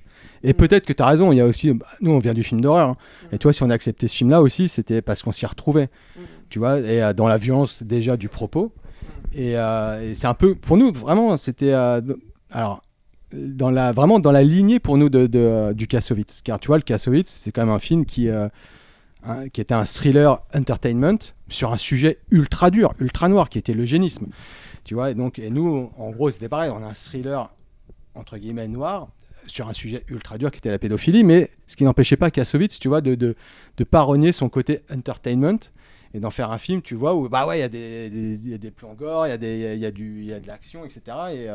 Et nous, c'était vraiment, tu vois, dans cette logique-là. Alors peut-être que toi, ça t'a semblé sorti d'un autre film. Alors ça, c'est peut-être de notre faute, hein, parce qu'on n'a pas le talent ni les moyens de Kassovitz. Mais en tout cas, nous, c'était vraiment dans cette réflexion-là de se dire, on parle d'une histoire violente, il y a des scènes violentes, faut en montrer un petit peu. Ça se trouve, tu nous auras peut-être reproché à l'inverse si ça avait été Je super, crois pas en fait. C'est surtout que. Mais après, attends, pardon, Julien. Après, je te laisse le truc. Merde, je voulais poser la question autrement et du coup je l'ai perdu. Alors vas-y. Attends, parce que moi du coup je vais rebondir. Pardon, vas-y. Non, parce que moi pour le coup je suis de l'avis inverse de Julien. J'ai lu en interview que vous aviez coupé pas mal de scènes. Et encore, on a viré plein de scènes gore. Malgré un tournage déjà on a tourné. Coupé. Voilà, c'est qu'on se pose des questions quand même quand on filme des trucs comme ça, quoi. Et moi j'ai eu le sentiment, au contraire, que j'aurais bien aimé en avoir un petit peu plus finalement, et je suis resté un peu sur le DVD. Non, en plus c'est absolument pas un problème en fait que vous abordiez le truc à votre manière à vous, c'est pas ça le souci en fait. Le truc c'est vraiment le choix d'où est-ce qu'on cale ça. C'est-à-dire moi la Syrie ça m'a moins posé de problème en fait, cette scène là c'est plus vraiment la scène toi, c'est en termes de où poser dans la narration. Et puis c'est surtout encore une fois, si tu commences le film comme ça, le Casso il commence avec avec le plan de la Gaumont qui se fait ouvrir en fait avec une plaie, donc tu dis ok, on a compris, on est vraiment dans un film d'entertainment, tu vois. Mais vous auriez commencé par cette scène là. Je pense qu'en fait, en gros, avec des gros bruits, avec des mecs qui sont trop tu te dis ok, bon bah je suis chez Bussio et Maurice, bon j'ai compris. Et après le film commence, il est un peu plus lent, il est un peu plus, tu vois, etc. Mais non, mais tu peux pas faire ça. Bah non, tu vois, tu peux pas dire aux spectateurs, regardez, vous allez être dans ce type de film, et après faire le film tel qu'il est. Mais je te dirais que c'est ce que vous faites un peu pendant le film, quoi. Ah bah non, tu vois, on démarre très lentement, c'est un slow burner, et ça finit en apothéose. Donc tu vois, c'est vraiment ça monte, et après tu vois, c'est logique. Si tu la découverte du cadavre du couple arrive relativement vite, non ? Bien sûr, mais sauf qu'on les voit pas s'entretuer, et ça c'est. Non mais la scène est hyper gore, quoi. Enfin, mais tu vois bien les plaies et tout. Tu vois, au nom de quoi, on devrait pas le faire. Il y a pas de règle. Non mais ça c'est pas un problème. Et en plus, pour moi, c'est voilà, vraiment, c'est non seulement déjà, tu vois, il y a pas de, et en plus, citez-moi un film thriller d'enquête de tueur en série où il y a pas de gore, tu vois. Mais en fait, on reproche pas le gore, hein, c'est pas ça que. Si, Julien, c'est ça, tu vois. Donc du coup, c'est ça qui le gêne, c'est le côté. Il dit si vous avez pas le même discours. Tu vois, toi tu dis c'est un truc c'est mal placé. Bah je pense qu'il parlait de ton aussi. Et Julien il dit genre mais vous avez un sujet qui est très dark, qui est très sombre. C'est un problème de ton, si tu veux, Julien. Moi, quand j'arrive à la scène de la série, c'est encore peut-être subjectif, et c'est là où on dans cet exercice-là, un truc. Moi, je vois le mec en fait, et surtout la façon dont il m'est présenté avec l'effet de surprise qui est plutôt là, quoi. Enfin, j'ai l'impression qu'il est travaillé en tout cas un peu comme ça. Moi, ça me fait rigoler. Enfin, ça me fait pas rigoler, j'ai pas rigolé aux éclats, mais j'ai un truc où je sens que je vais ce côté-là. Je me dis pas, quelle horreur. Je me dis pas, voilà, parce que comme rien n'est laissé à l'imagination à ce moment-là, et encore une fois, j'adore ça, hein, d'habitude, etc. Mais dans ce film-là, moi, je sais que ça m'a complètement sorti de l'ambiance qui était plantée précédemment. De la même façon, si tu veux, comme il n'y a absolument qu'une évocation, à mon sens, peut-être que je revois le film, dans la découverte des deux cadavres, etc., je me suis dit... je suis dans la position du spectateur, voyeur de ce genre de truc. J'ai un problème de ton, moi, avec ces trucs-là. C'est-à-dire que j'ai pas l'impression qu'ils appartiennent au même genre. Après, je peux me planter. Par exemple, si tu veux, vous me dites dans n'importe quel film de gore, etc., dans Résurrection de Mulcahy, pardon, mais... non mais tu vois, je sais qu'il y a un vrai truc bis à fond, parce que justement Mulcahy avait ce truc, cette obsession de montrer la tête coupée, etc. Et j'ai retrouvé un peu ça en fait dans votre film, en fait. J'ai retrouvé un peu cette problématique là que moi j'ai avec le film de Mulcahy. Par contre, pour reprendre, je terminerai là-dessus dans le Seven de Fincher, la façon qu'il a de dépeindre les cadavres est presque surréaliste. Genre, on est presque dans un truc de fantastique, et ça c'est aussi planté avec le travail de l'image qui est hyper désaturé. T'es dans une ville, c'est pas Blade Runner, mais ça pourrait être Blade Runner, quoi, tu vois, le Los Angeles de Blade Runner, etc. Vous voyez ce que je veux dire? C'est vraiment un problème de ton, et encore une fois, j'aime ça et c'est cool, mais voilà. Et du coup, je voulais juste que vous parliez justement de comment vous avez réfléchi, comment vous avez abordé quand vous avez des scènes hyper sanglantes? Ou est-ce que vous êtes juste dit, comme l'a dit Alex, ah bah attends, on a une scène d'autopsie, de toute façon, il faut qu'on filme ça, quoi. Bah déjà, il n'y a pas de scène d'autopsie. Il y a juste... Il y a juste 2 cadavres qui sont couverts par des draps, donc bon, voilà. Ensuite, la découverte des cadavres, c'est... nous, on a traité la violence, donc elle est uniquement liée... Alors, on va encore spoiler, hein, mais c'est uniquement les méchants du film. C'est-à-dire que la vraie thématique du film, c'est donc la pédophilie, la violence sur les enfants. Et ça, pour le coup, on ne le montre absolument jamais. Elle est juste suggérée. Et donc, Ceci dit, on plonge vraiment dans la noirceur. C'est ça qui est bien, en fait. C'est ce que je voulais dire aussi. C'est ça le truc qui est intéressant dans la fin du film, quoi. Voilà. Et en fait, on joue sur quelque chose qui est... En fait, c'est un tabou universel. Et tout le monde sait ce que c'est. Tout le monde sait de quoi on parle. Donc, nous, on s'est mis tout de suite en position de dire... On n'a absolument pas besoin de montrer. Juste en suggérant les choses, en montrant les pièces, le décorum... Ça sera suffisamment. Et ça, c'est dans le roman, ça vient de vous, ça c'est une bonne idée, quoi, pour le coup. Non, ça c'est un rajout. Ouais. Et donc voilà, donc on s'est dit, quand c'est. En gros, on l'a pensé comme disait Alexandre, c'est-à-dire que Les Rivières Pourpres, ça reste divertissant, en fait. C'est-à-dire que c'est pas un film ultra plombant où tu dis, oh, putain, des morts et tout, enfin tu vois, ça reste c'est un film qui est agréable à regarder. C'est pas tu vois, c'est pas comment il s'appelle le film Non, mais après tu vois dans Les Rivières Pourpres par exemple, il y a des si vraiment on prend cette ref, tu vois, il y a des problèmes de gag pour moi complètement, enfin les 2 flics crétins là qui sont là genre salut, tu sais, qui draguent les nonnes et tout, c'est un peu nul quoi. Tu vois, moi j'adore le film sur plein de points. Mais ce que je veux, c'est vrai que là c'est vraiment en fait je comprends ce que dit Julien vraiment par rapport à ça, c'est vraiment la notion que quand tu plonges dans la noirceur et que tu traites ce sujet, c'est pas le sujet en soi, c'est que la façon dont vous le traitez, c'est que d'un seul coup effectivement il y a une scène de bis qui hop s'interfère au milieu. Regardez, on la case là, hop. Donc nous on est là, on fait ce que je viens de voir là. Même si tu le prends. C'est vrai qu'elle a un côté presque cartoonesque en fait. Voilà, et d'un seul coup, hop, on revient à Sandrine Bonnet, on revient. Mais c'est ce qui fait son originalité, c'est que du coup, moi j'ai jamais vu une scène de baston avec des gens qui prennent du plaisir à le faire. Et ça, pour le coup, tu vois, c'était quand même un truc où on s'est dit, mais il y a un truc de payoff aussi. C'est-à-dire que pendant tout le film, on parle de cette drogue et de ce qu'elle fait, et on le voit à peine. On voit juste un mec avec sa hache et tout, et donc on est toujours en train de dire aux spectateurs, ah là là, mais si vous en prenez trop, vous allez, oh là mon Dieu et tout. Et donc on s'est dit, putain, il faut qu'on donne à la fin aux spectateurs tu vois, ce dont on lui parle depuis le début. C'est la même logique qu'à l'intérieur. À l'intérieur, c'était poser la question d'aller jusqu'à l'éventrement. Et là, tu fais, bah oui, mais si on le fait pas, ça devient un thriller lambda, ça devient la main sur le berceau, et bon, enfin, tu vois, et donc nous, le cœur du film, c'est ça, c'est elle veut voler le bébé. Donc il faut y aller. Et donc là, c'était un peu la même logique, c'est-à-dire qu'on se dit, putain, on tease les gens, on les tease pendant 1h30. Et en plus, il y a un côté libérateur parce que c'est les méchants du film. Donc du coup, il y a un truc de dire, ah putain, mais oui, tu vois, c'est des enfoirés. On vient de le révéler, on vient de dire, mais vous savez, vous avez eu de l'empathie pour tous ces pauvres gens. Et on a mis à chaque fois des scènes gore là-dessus, tu vois, et justement qui peuvent déstabiliser, dire voilà, on est dans une histoire quand même. Et à la fin, on fait, non mais les gars, en fait, vous avez eu de l'empathie pour des ordures. Et donc à chaque fois, vous avez dit, le pauvre mec, il est coupé en deux, voilà machin. Et là, et pareil, de se dire.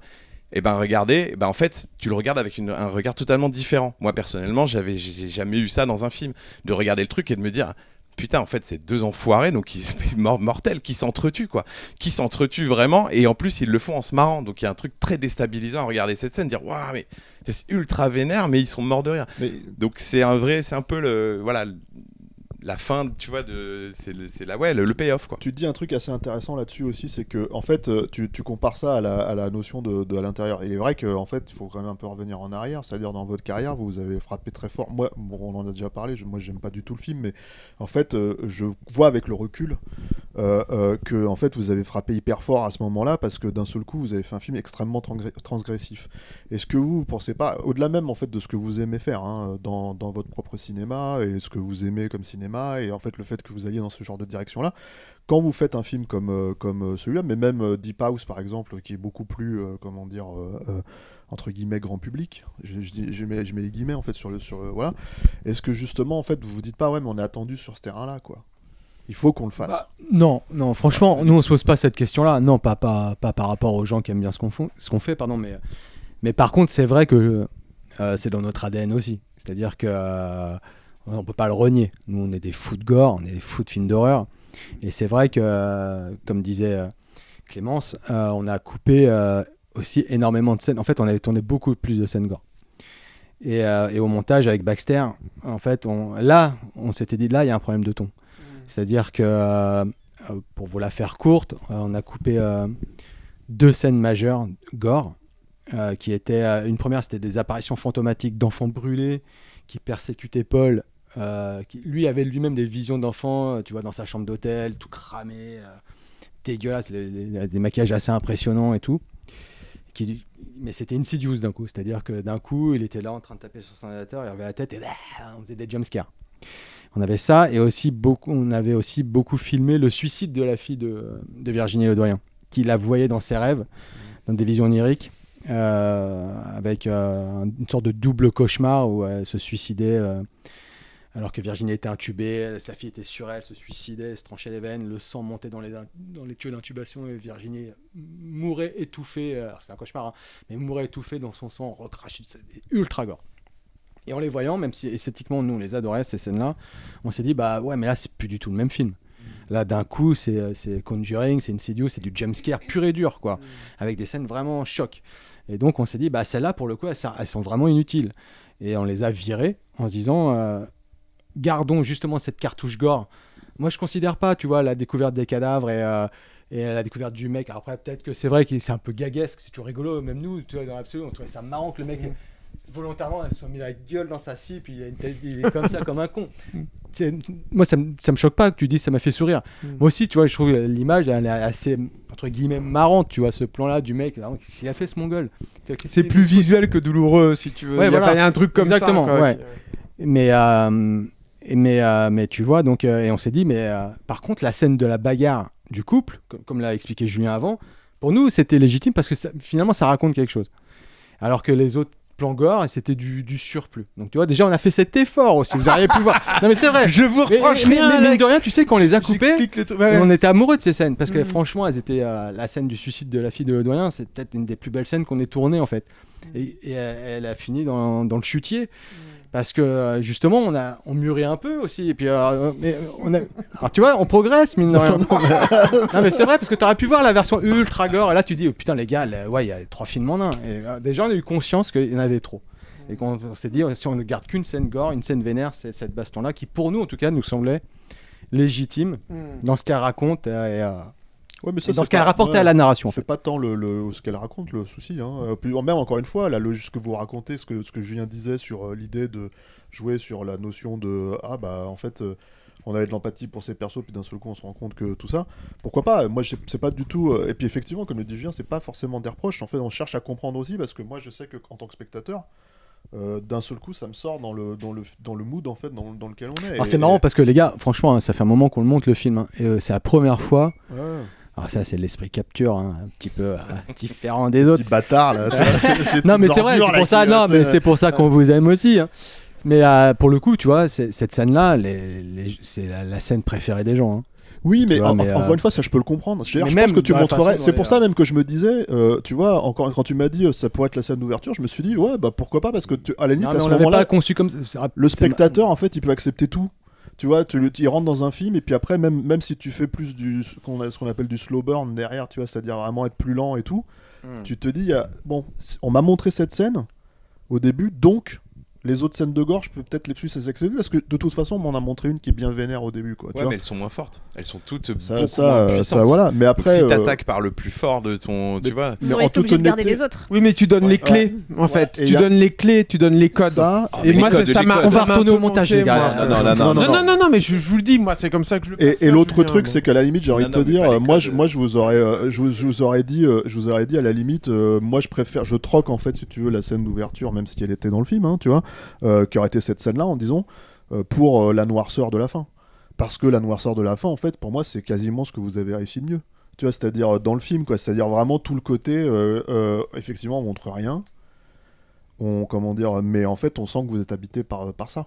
On sent que ça vous touche, en fait, et que c'est un truc assez, tu vois, et vous le retranscrivez hyper bien, quoi. C'est comme cette entrée, en fait, dans le sanatorium, justement. C'est-à-dire qu'il y a d'un seul coup, ça, on en avait parlé aussi avec Alex, tu vois, c'est qu'il y a ce truc dans la mise en scène où vous êtes assez, quand même, classique dans votre façon d'aborder le truc, et puis d'un seul coup il y a un plan en contre-plongée, chorégraphié, où on les voit rentrer, on monte le décor en même temps avec les comédiens et tout ça, etc. Et je me suis dit, ça c'est super, si j'en avais 10 comme ça dans le film, je serais hyper content et tout, ce serait mortel, tu vois. Et toi tu m'avais expliqué, on n'a pas le temps, on n'a pas les... on peut pas tout chiader, parce que il y a quand même une... Ça rejoint un peu ce que je te racontais sur le côté 33 jours de tournage, mine de rien. Alors, c'est pas une excuse, hein, pour le spectateur, il s'en fout, le mec lambda qui va voir le film, mais là, vu qu'on est entre une émission de cinéma, donc on peut développer aussi comment se font des films. Et il y a un principe de réalité au bout d'un moment, tu vois. T'as même les mecs les plus doués, vous avez interviewé Cameron, hein, mais Cameron, si tu lui donnes pas d'argent ni de temps, tu vois ce que je veux dire. Il fait Piranha 2. Voilà, au bout d'un moment, tu vois, il faut aussi les moyens de ses ambitions. Et tu vois, alors c'est vrai qu'il y a des plans plus léchés que d'autres. Parce que justement, pour nous, ils étaient importants parce qu'ils arrivaient à des moments où, tu vois, ils racontent des choses quand même, ce plan au stead, on l'a fait sur 2 jours, tu vois, pour le coup, celui-là. Parce que justement, il nous semblait crucial. Et sur d'autres jours, tu es obligé de faire des choses moins élaborées techniquement, parce que mine de rien, c'est chronophage de mettre en place ce genre de plan. Donc, hélas, il y a des fois où tu es obligé pas de simplifier, mais d'aller sur des choses un peu plus épurées. Tu vois, où il y a beaucoup plus de caméra épaule dans ce cas-là, où c'est des petits travelling, des choses comme ça, et beaucoup de stead en fait. On a fait, mine de rien, le film, tu vois, est quand même assez fluide. Enfin, tu vois, je veux dire, c'est pas un film plan, c'est pas du champ contre champ. Tu vois, où tu regardes la majorité des films français, je te parle pas des mecs qu'on aime tous, hein, des réalisateurs français, mais moi, quand je vois par exemple Ozon, François Ozon, nommé au César, meilleure réalisation pour Dans la Maison, je sais pas si vous avez vu Dans la Maison de François Ozon, et tu dis pourquoi le mec est nommé à la réal alors que c'est du champ contre champ sur pied, tu vois ce que je veux dire, alors que nous on a essayé quand même d'avoir une mise en scène quand même assez développée et qui effectivement il y a des plans plus beaux que d'autres, hein, effectivement, mais ça c'est aussi une question de temps et d'argent, hélas, tu vois, où tu peux il y a des trucs que tu... Moi, j'arguerais que c'est un peu aussi une question de point de vue. On a vu cette conversation, c'était là le motto de John Ford à la fin de Fablesman. C'est pour ça que je t'avais demandé si t'avais vu le film, tu vois. Au milieu, voilà, c'est ça. Et en fait, c'était plus ce genre de truc. Mais à la limite, moi, ça fait partie des choses où comment dire, disons que en fait, il y a ces moments. Ce qui est assez marrant en fait quand je regarde un film comme Le Mangeur d'âme, c'est qu'il y a ces moments-là en fait où j'ai l'impression que parce que vous êtes aussi, il y a un truc, il faut le dire. Enfin, ça fait un moment maintenant que vous faites du cinéma. Mine de rien, vous tournez, ce qui est quand même surprenant aussi. Enfin, je suis pas surprenant par rapport, c'est parce que les réalisateurs de genre en France, en fait, c'est très difficile, quoi. Donc vous vous adaptez aussi parfois, même si c'est vos sujets. C'est très méritant en soi. Voilà, c'est ça. Et le truc, c'est que mine de rien, à des moments où juste en fait, on se dit putain, il faut pas s'empêcher d'être Bustio et Mori, quoi. Tu peux pas t'empêcher d'être Moïsakis. Mais c'est pas du tout. Non, mais c'est pas. C'est incroyable, au contraire. Non, mais c'est pas du tout. Il fait du Moïsakis. Vous faites du Bustio Mori, vous? Et il fait du Moïsakis, tu vois. Non mais en fait le truc c'est ces moments-là en fait si tu veux où il y a les choses depuis qu'on vous suit. Ils nous reprochent d'être nous-mêmes. Non, mais ce qui est marrant c'est que c'est pas tant un reproche encore une fois, mais c'est il y a un moment donné où je me suis dit de toute façon tu m'as dit mais cette scène c'est 100% nous par exemple, tu vois. Je t'ai dit oui. Bah oui. J'ai vu tous vos films hein, donc merci, je suis au courant, tu vois. C'est ce que je veux dire, c'est qu'Ozon il l'aurait pas faite cette scène là. Bah voilà. Ozon il met des mais en fait tu vois nous ce qui nous obsède un peu avec Julien, tu vois, on n'a pas de plan de carrière. Vraiment. Mais c'est un côté, en fait, c'est la cohérence en fait. C'est-à-dire que nous, on voudrait à l'arrivée qu'on ait une filmographie cohérente. C'est-à-dire qu'on regarde ce qu'on fait, on se dit on aime ou on n'aime pas, hein, c'est pas le problème. Tu peux ne pas aimer, mais au moins c'est cohérent. C'est-à-dire que Et pour nous, c'était cohérent en fait, tout ce qu'on a fait sur le Mangeur d'âme, c'est-à-dire ces petites touches gore à droite à gauche, etc. Même d'en virer après au montage, se faire violence, se dire non, c'est pas le bon terme, etc. Mais pour nous, c'était vraiment l'obsession de cohérence par rapport à ce qu'on fait depuis le début. Et on peut pas renier ce qu'on est. Parce que justement, moi je trouve qu'il y a un truc qui est cool dans le Mangeur d'âme. Stéphane parlait de la noirceur, de la fin et tout, j'en ai un peu parlé aussi. Mais moi j'ai vu vraiment le film comme un pas de côté. Enfin, je veux dire, il y a quand même un truc qui on trouve pas, nous, bizarrement. Ah ouais, bah moi je trouve que c'est vraiment un film qui est. Ouais, pour moi, c'est dans la continuité de ce qu'on fait. Okay, en tout cas, c'est le sentiment qu'on a. Toi, Julien, après, toi, c'est ton ressenti. Moins ancré dans le genre, tu vois, oui, par bien exemple. Sûr. Le fait que, bon, on spoil aussi, hein, mais il n'y a pas vraiment de fantastique, en tout cas. Pas du tout, même. C'est plus des évocations qu'autre chose. Je pensais à la drogue, par exemple. Ça relève plutôt d'un truc qui n'existe pas. Bah si. Ah ouais. Tu sais, les drogues de synthèse, la flaca qui est nommée, ça existe vraiment. La drogue des zombies. Oui, ça je sais. Et après, mais pas celle qu'on voit dans le film. Celle qu'on évoque, mais littéralement c'est de la flaca, tu vois. C'est la drogue, c'est de monter à 50 degrés, tu pètes les plombs, les mecs ils se mettent à poil, ils se bouffent. Et ça c'est vrai, tu vois. Et donc c'est pas non plus. Mais après le pas de côté, je pense que dont Julien parle, c'est aussi l'idée que vous adaptez un roman. C'est-à-dire que vous êtes toujours à l'initiative de vos sujets, quoi. C'est-à-dire que Deep House, c'est votre idée, Candy c'est votre idée, et à l'intérieur, Livide, tout. Sauf les Leatherface. Hein, ouais, sauf Leatherface, mais ça, vous vous inscrivez dans une franchise, on va dire. Donc, voilà. Mais à la limite, ça, c'est vraiment le film sur lequel on se dit, c'est le film américain, c'est voilà. Mais je vais vraiment prendre en fait les trucs où ça pourrait ne pas être une commande, et ça ressemble quand même un peu à une commande entre guillemets. C'en est une. Voilà, c'est ça. Et c'est pour ça qu'on parlait de pas de côté, parce que d'un seul coup, en fait, il y a un moment donné où on vous prend vous. On va chercher en fait un peu votre expertise aussi là-dedans, en disant comment est-ce que vous le feriez, tu vois. Et en gros, vous ramenez ce que vous savez faire et ce que en plus que vous avez envie de voir là-dedans. Donc oui, c'est là où c'est moins entre guillemets. En fait, c'est par touche. C'est par ces touches-là qu'on se dit, là, c'est un film de Bustio et Mori, où vous pouvez pas vous empêcher d'être vous-même. Mais tu vois, le truc, c'est que le reste du temps, on sent quand même que vous avez à cœur de raconter un schéma narratif beaucoup plus classique que d'habitude. Bien sûr, c'est un polar, c'est un thriller, donc forcément, on a dû se heurter à une narration qui est pas la même que nos films habituels. C'est-à-dire que là, on doit distiller des informations. On doit pas en donner trop et en donner suffisamment pour que les gens aient envie de connaître la suite. Faut pas prendre trop d'avance sur les personnages. Il faut pas que le spectateur ait trop d'avance, etc. Donc ça, c'est des nouveautés pour nous. C'est une manière d'aborder le film d'une autre manière. Le truc, c'est que je rejoins ce que dit Alexandre, c'est-à-dire que à part le fait que ce soit un thriller, moi je trouve pas que notre patte se ressente que dans les moments trash, quoi. Pour le coup, je trouve que tu vois, nous on a traité le film exactement de la même manière que si on l'avait écrit, quoi. Je trouve la noirceur aussi, ça c'est un truc qui est clairement qui vous est dû. Oui. La scène du suicide dont parlait Alex et tout, c'est aussi une scène qui vous ressemble. Hein. Il y avait une scène comme ça. Bien sûr. Non, mais même jusqu'à la fin. Si, avec Béatrice Dalle, justement, c'était le caméo de Béatrice Dalle. Dans Livide. Dans Livide, pardon. Oui, qui se pend dans la baignoire. Ouais.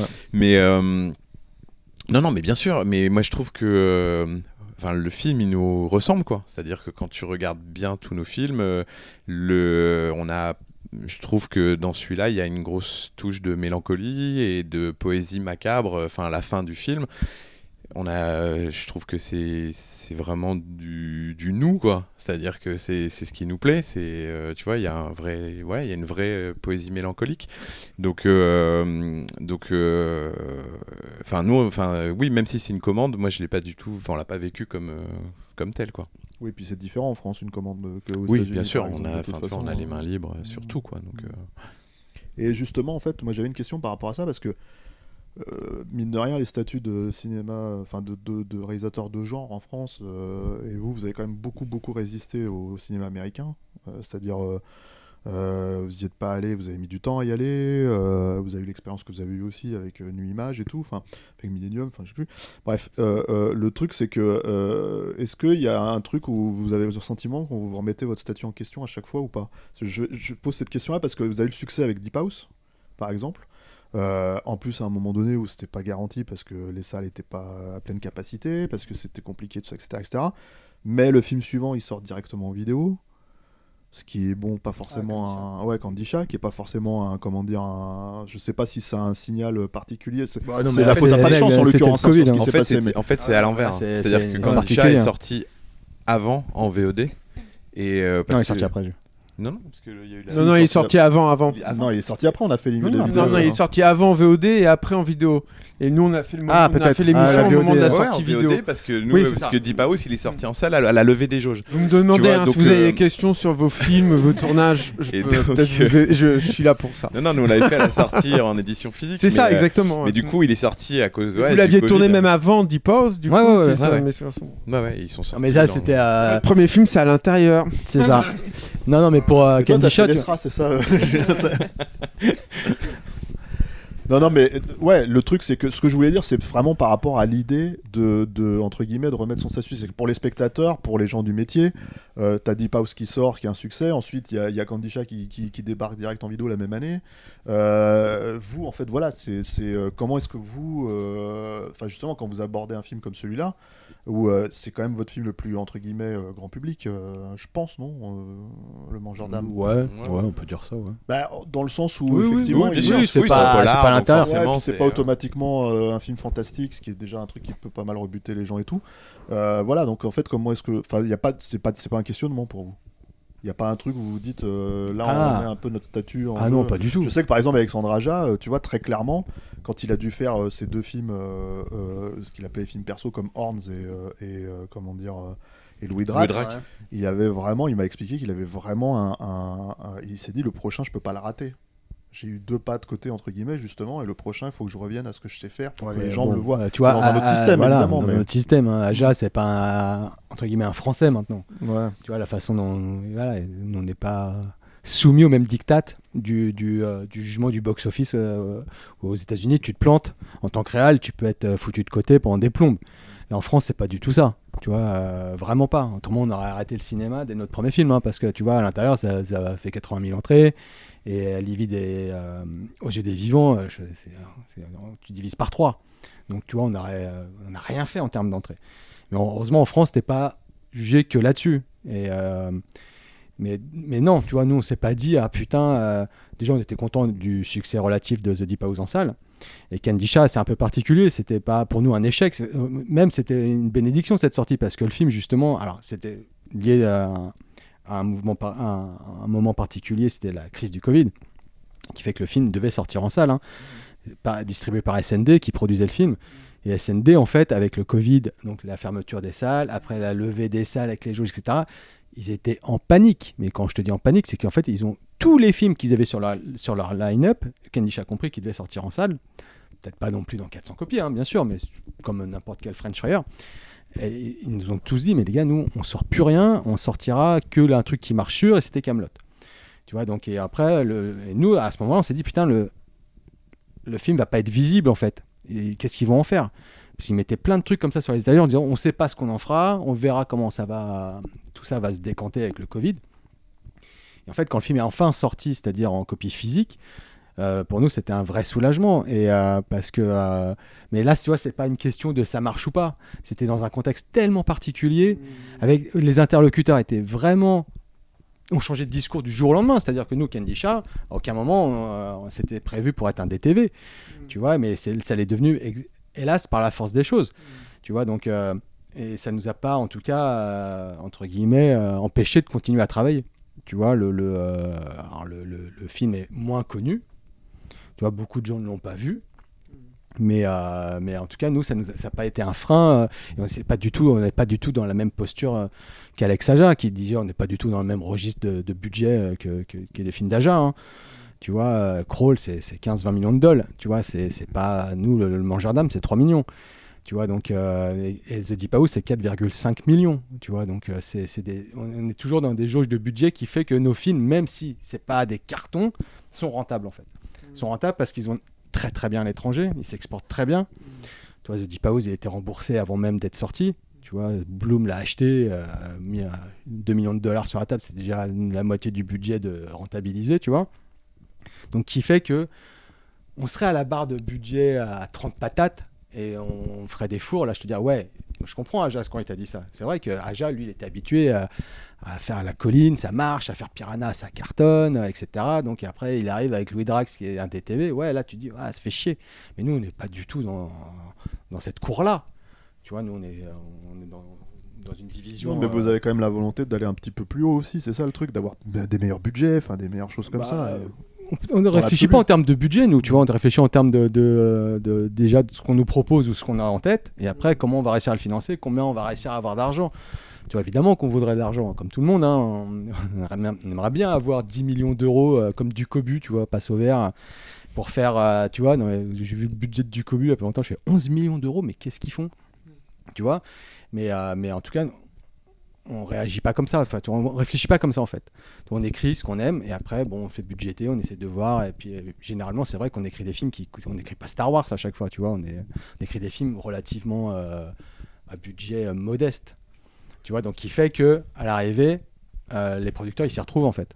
Et donc, qui fait qu'on, tu vois, là, on a 4 projets signés, qui fait que, tu vois, on n'est pas en galère. Et heureusement pour nous, c'est super, mais ça reste aussi parce que ça reste une entreprise rentable, tu vois, et que les mecs se disent, oui. Mais du coup, ça vous condamne à rester dans cette tessiture de budget-là qui vous empêche au niveau de la forme. Mais en même temps, tu vois, pour la poursuite. C'est aussi notre choix, tu vois. Nous, on a refusé plein de films aux États-Unis et peut-être que. Mais tu vois, je crois que c'est justement Louis Leterrier qui nous avait dit il comprenait pas pourquoi on n'était pas parti vivre aux États-Unis après à l'intérieur en fait. Et elle nous disait mais nous on préfère rester en France et faire des films en France en fait. Nous on n'a pas du tout le fantasme d'Hollywood, vraiment pas.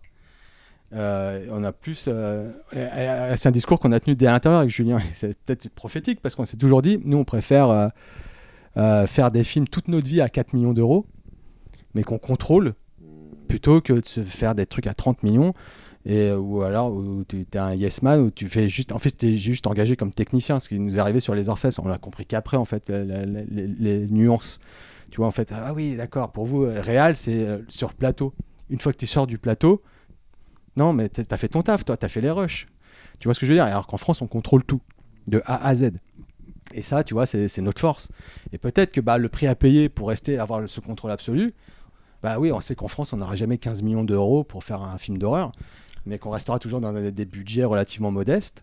Mais on préfère. Et c'est exactement ce qu'est en train de faire Fabrice Duvels. C'est-à-dire que Fabrice, qu'on connaît très très bien, a exactement le même discours que nous. Il nous l'a dit. Il nous dit, moi les gars, quand je fais Message from the King, je souffre. C'est-à-dire que c'est pas mon film. Alors oui, j'ai eu de la thune, j'ai eu une star, j'ai eu des moyens. Mais il déteste le film parce qu'il dit c'est pas mon cut et ils ont fait des retakes dans mon dos et donc à partir de maintenant je veux plus faire de films pour de gros films, c'est à dire que j'ai trouvé un système de financement qui fait que j'arrive à avoir max 3-4 millions d'euros et ça me va en fait parce que je suis m'épanoui en fait dans ce contexte là et nous on est un peu dans ce registre là aussi. Après si demain on nous propose comme Martin Bourboulon de faire Les Trois Mousquetaires et qu'on nous file 60 millions d'euros, on réfléchira peut-être parce qu'on ne dira pas non plus, tu vois, je sais rien mais c'est pas notre but, tu vois, c'est pas en ligne de mire, putain merde faut qu'on fasse un blockbuster de la thune, non, c'est pas du tout ça, tu vois. Il y a quand même un truc de calcul forcément, c'est-à-dire que quand il y a Virginie Ledoyen, là vous avez dit tout à l'heure, je sais plus lequel de vous deux qui est arrivé très très tôt en fait sur le film. Non mais je sais pas moi, c'est pas une star énorme quoi, mais ça te garantit quand même une portion du budget ou des préachats, non pas du tout en fait, rien du tout ça. Non, peut-être plus maintenant. Ouais. Non, tu vois, Virginie, c'est une actrice qu'on adore nous, hein, mais qui a longtemps qui n'avait pas tenu un rôle en tête d'affiche au cinéma, mine de rien. Ouais. Donc non. En France, en fait, il faut arrêter de croire que c'est pas comme aux États-Unis. En fait, personne n'est bankable, même du Jardin. Tu vois, tu arriveras à monter un petit budget si tu as du Jardin, etc. Mais en fait, tu te rends compte que c'est de moins en moins. Que les acteurs, tu te rends compte que quand tu es face aux aux décideurs, etc., aux investisseurs. De moins en moins, ça marche le côté métier. On peut avoir Gilles Lelouch. Non, parce que Gilles Lelouch aussi, il fait des films qui se plantent. Tu regardes Soudain Seul, le film, il coûte 15 bars. Il a fait 100 000 entrées, tu vois. Donc, c'est plus garanti maintenant, ça, ce côté-là. Et Le Doyen, c'était pas du tout une garantie d'ouverture sur le grand public et pour avoir un budget plus conséquent. Au contraire, non, c'était un pur choix cinéphile. Ouais. Nous, c'était pour l'amour qu'on a pour cette meuf depuis, en fait, La Cérémonie, tout simplement. C'est une actrice qu'en fait, on essaie de travailler avec elle depuis 12 ans, en fait. C'est Virginie, on lui avait déjà proposé, même plus que ça, on lui avait déjà proposé Aux yeux des vivants. D'accord, oui. Oui, c'est vrai, je me souviens. Oui, voilà, elle avait refusé pour une question de planning, ou je ne sais plus à l'époque. Mais tu vois, et après, on n'a pas eu l'occasion d'aller retourner vers elle parce qu'on n'avait pas le sujet adéquat. Mais dès qu'on a eu, tu vois, dès que c'est putain, ça c'est bon, c'est pour Le Doyen, on y est retourné. C'est vraiment ça, c'est notre choix. Hein, tu vois, c'est pas du tout. Et puis, on n'aurait pas pris Paul Ami. Tu vois, si vraiment on avait eu cette velléité commerciale de se dire ouais, on va monter un budget. Non, je dis pas de velléité commerciale, mais c'est que tu as une concordance en fait d'envie de comédien avec. Voilà, c'est juste une question. Quoi. Non, franchement, t'as pas un mec. On aurait eu même j'en sais rien, un mec comme François Civil, tu sais, les nouvelles stars d'aujourd'hui. On aurait eu le même budget, je pense. Hein, tu vois, franchement, hein, sans déconner. Hein, vraiment, ça reste. Tu vois, le film qu'il a fait, Civil. Pas de vague, tu vois, c'est sur le harcèlement scolaire. Là. C'est un film à 3,5 millions. Hein. Tu vois, le fait qu'il soit lui tête d'affiche fait que ça n'a pas ramené forcément plus de pognon. Mais pour revenir à ce qu'on disait au début, oui, peut-être que ça sera toute notre vie sur ces budgets-là, mais en fait, nous, ça nous convient parce que nous, nous on veut plus revivre les Orfès, en fait. C'est-à-dire qu'on veut plus être soumis à des dictats de mecs qui regardent le film en bouffant un burger sur leur iPad et puis font des listes de notes de merde, sans connaître les rushs, sans connaître la réalité du montage. Et te donne des notes, mais tu te dis, mais de quoi tu parles ? Mais ferme ta gueule ! Mais c'est insupportable en fait ça, tu vois. C'est insupportable parce que nous, mine de rien, quand on fait un film, on part loin de nos familles, on a des enfants, on voit pas les gens qu'on aime pendant des mois, tu vois, donc mine de rien, c'est un vrai sacrifice. Et à l'arrivée, pour que tu te fasses tout niquer, et ça on veut plus le vivre. Tu vois, donc si le prix à payer c'est rester en France à faire des French fryers, ça nous va. Et alors tu dis qu'il y a 4 projets là, dans les tuyaux ? Oui, on en a toujours plein, tu vois, c'est pour ça aussi. T'as parlé trop vite. Non, mais en fait, on a toujours plein de projets. Mais parce que, justement, c'est parce qu'on travaille à flux tendu avec Julien, on donne la chance à la moindre de nos idées. Parce que, justement, en France, on ne nous propose pas quoi que ça change, en fait. Ça commence un peu à changer. Il y a une sorte de changement de paradigme qui fait que maintenant, on a affaire à des décideurs plus jeunes que nous. Ce qui n'était pas le cas il y a 10 ans. Tu vois, avant, maintenant, les producteurs, il y a 10 ans, ils avaient 10 ans de plus que nous. C'était des mecs qui avaient 50 balais quand nous, on en avait 35, 40. Et qui ne parlaient pas forcément le même langage que nous. Maintenant, c'est un peu l'inverse. C'est-à-dire qu'on se retrouve avec des mecs, des jeunes prods qui ont 25, 30 ans, et qui parlent le même langage que nous, qui ont été biberonnés un peu aux mêmes choses que nous, etc. Et aussi de jeunes auteurs qui font qu'on commence à avoir des propositions en France, mais qu'on n'avait pas du tout il y a quelques années. Mais en attendant, c'est pour ça aussi que nous était obligé. Vous n'êtes pas 36 000 sur ce terrain-là non plus. Voilà, et puis on était obligés, nous, de créer. Qui est comme tu l'as expliqué, à une logique économique en soi, quoi. Non, mais bien sûr, mais on est totalement adapté à notre environnement. Non, mais en fait, pour revenir sur les projets, c'est un truc qu'on a développé depuis notre second film. Parce qu'après, à l'intérieur, on a bossé pour Thomas Langman pendant près de 2 ans à développer un film sur Neige. Donc on était en prépa, on avait un casting bouclé, on avait 80% du budget bouclé, et en fait, on s'est fait virer du jour au lendemain. Donc au même titre que Christophe Gans, que Xavier Jans, on était tous dans le même immeuble, et les uns après les autres, on s'est fait sucrer tous nos films. Donc Tarzan, Vanicoro, Neige, tout a sauté. Parce que Thomas Langman ne voulait plus prendre de risques et voulait des trucs qui ramènent du fric rapidement, et donc faire de la comédie. Et de ce jour-là, en fait, on s'est dit, putain, on a perdu 2 ans, littéralement. C'est-à-dire que voilà, ça y est, c'est 2 ans foutus en l'air. Et de ce jour-là, on s'est dit plus jamais, quoi, plus jamais. Et donc on a commencé à écrire et à donner la chance à toutes nos idées. Dès qu'on en avait une, à la coucher sur le papier, à la développer et à aller chercher des producteurs en parallèle, à aller toquer à toutes les portes et à dire, même si on avait un producteur qui nous disait oui, on continuait à démarcher, à continuer à essayer d'en accrocher d'autres.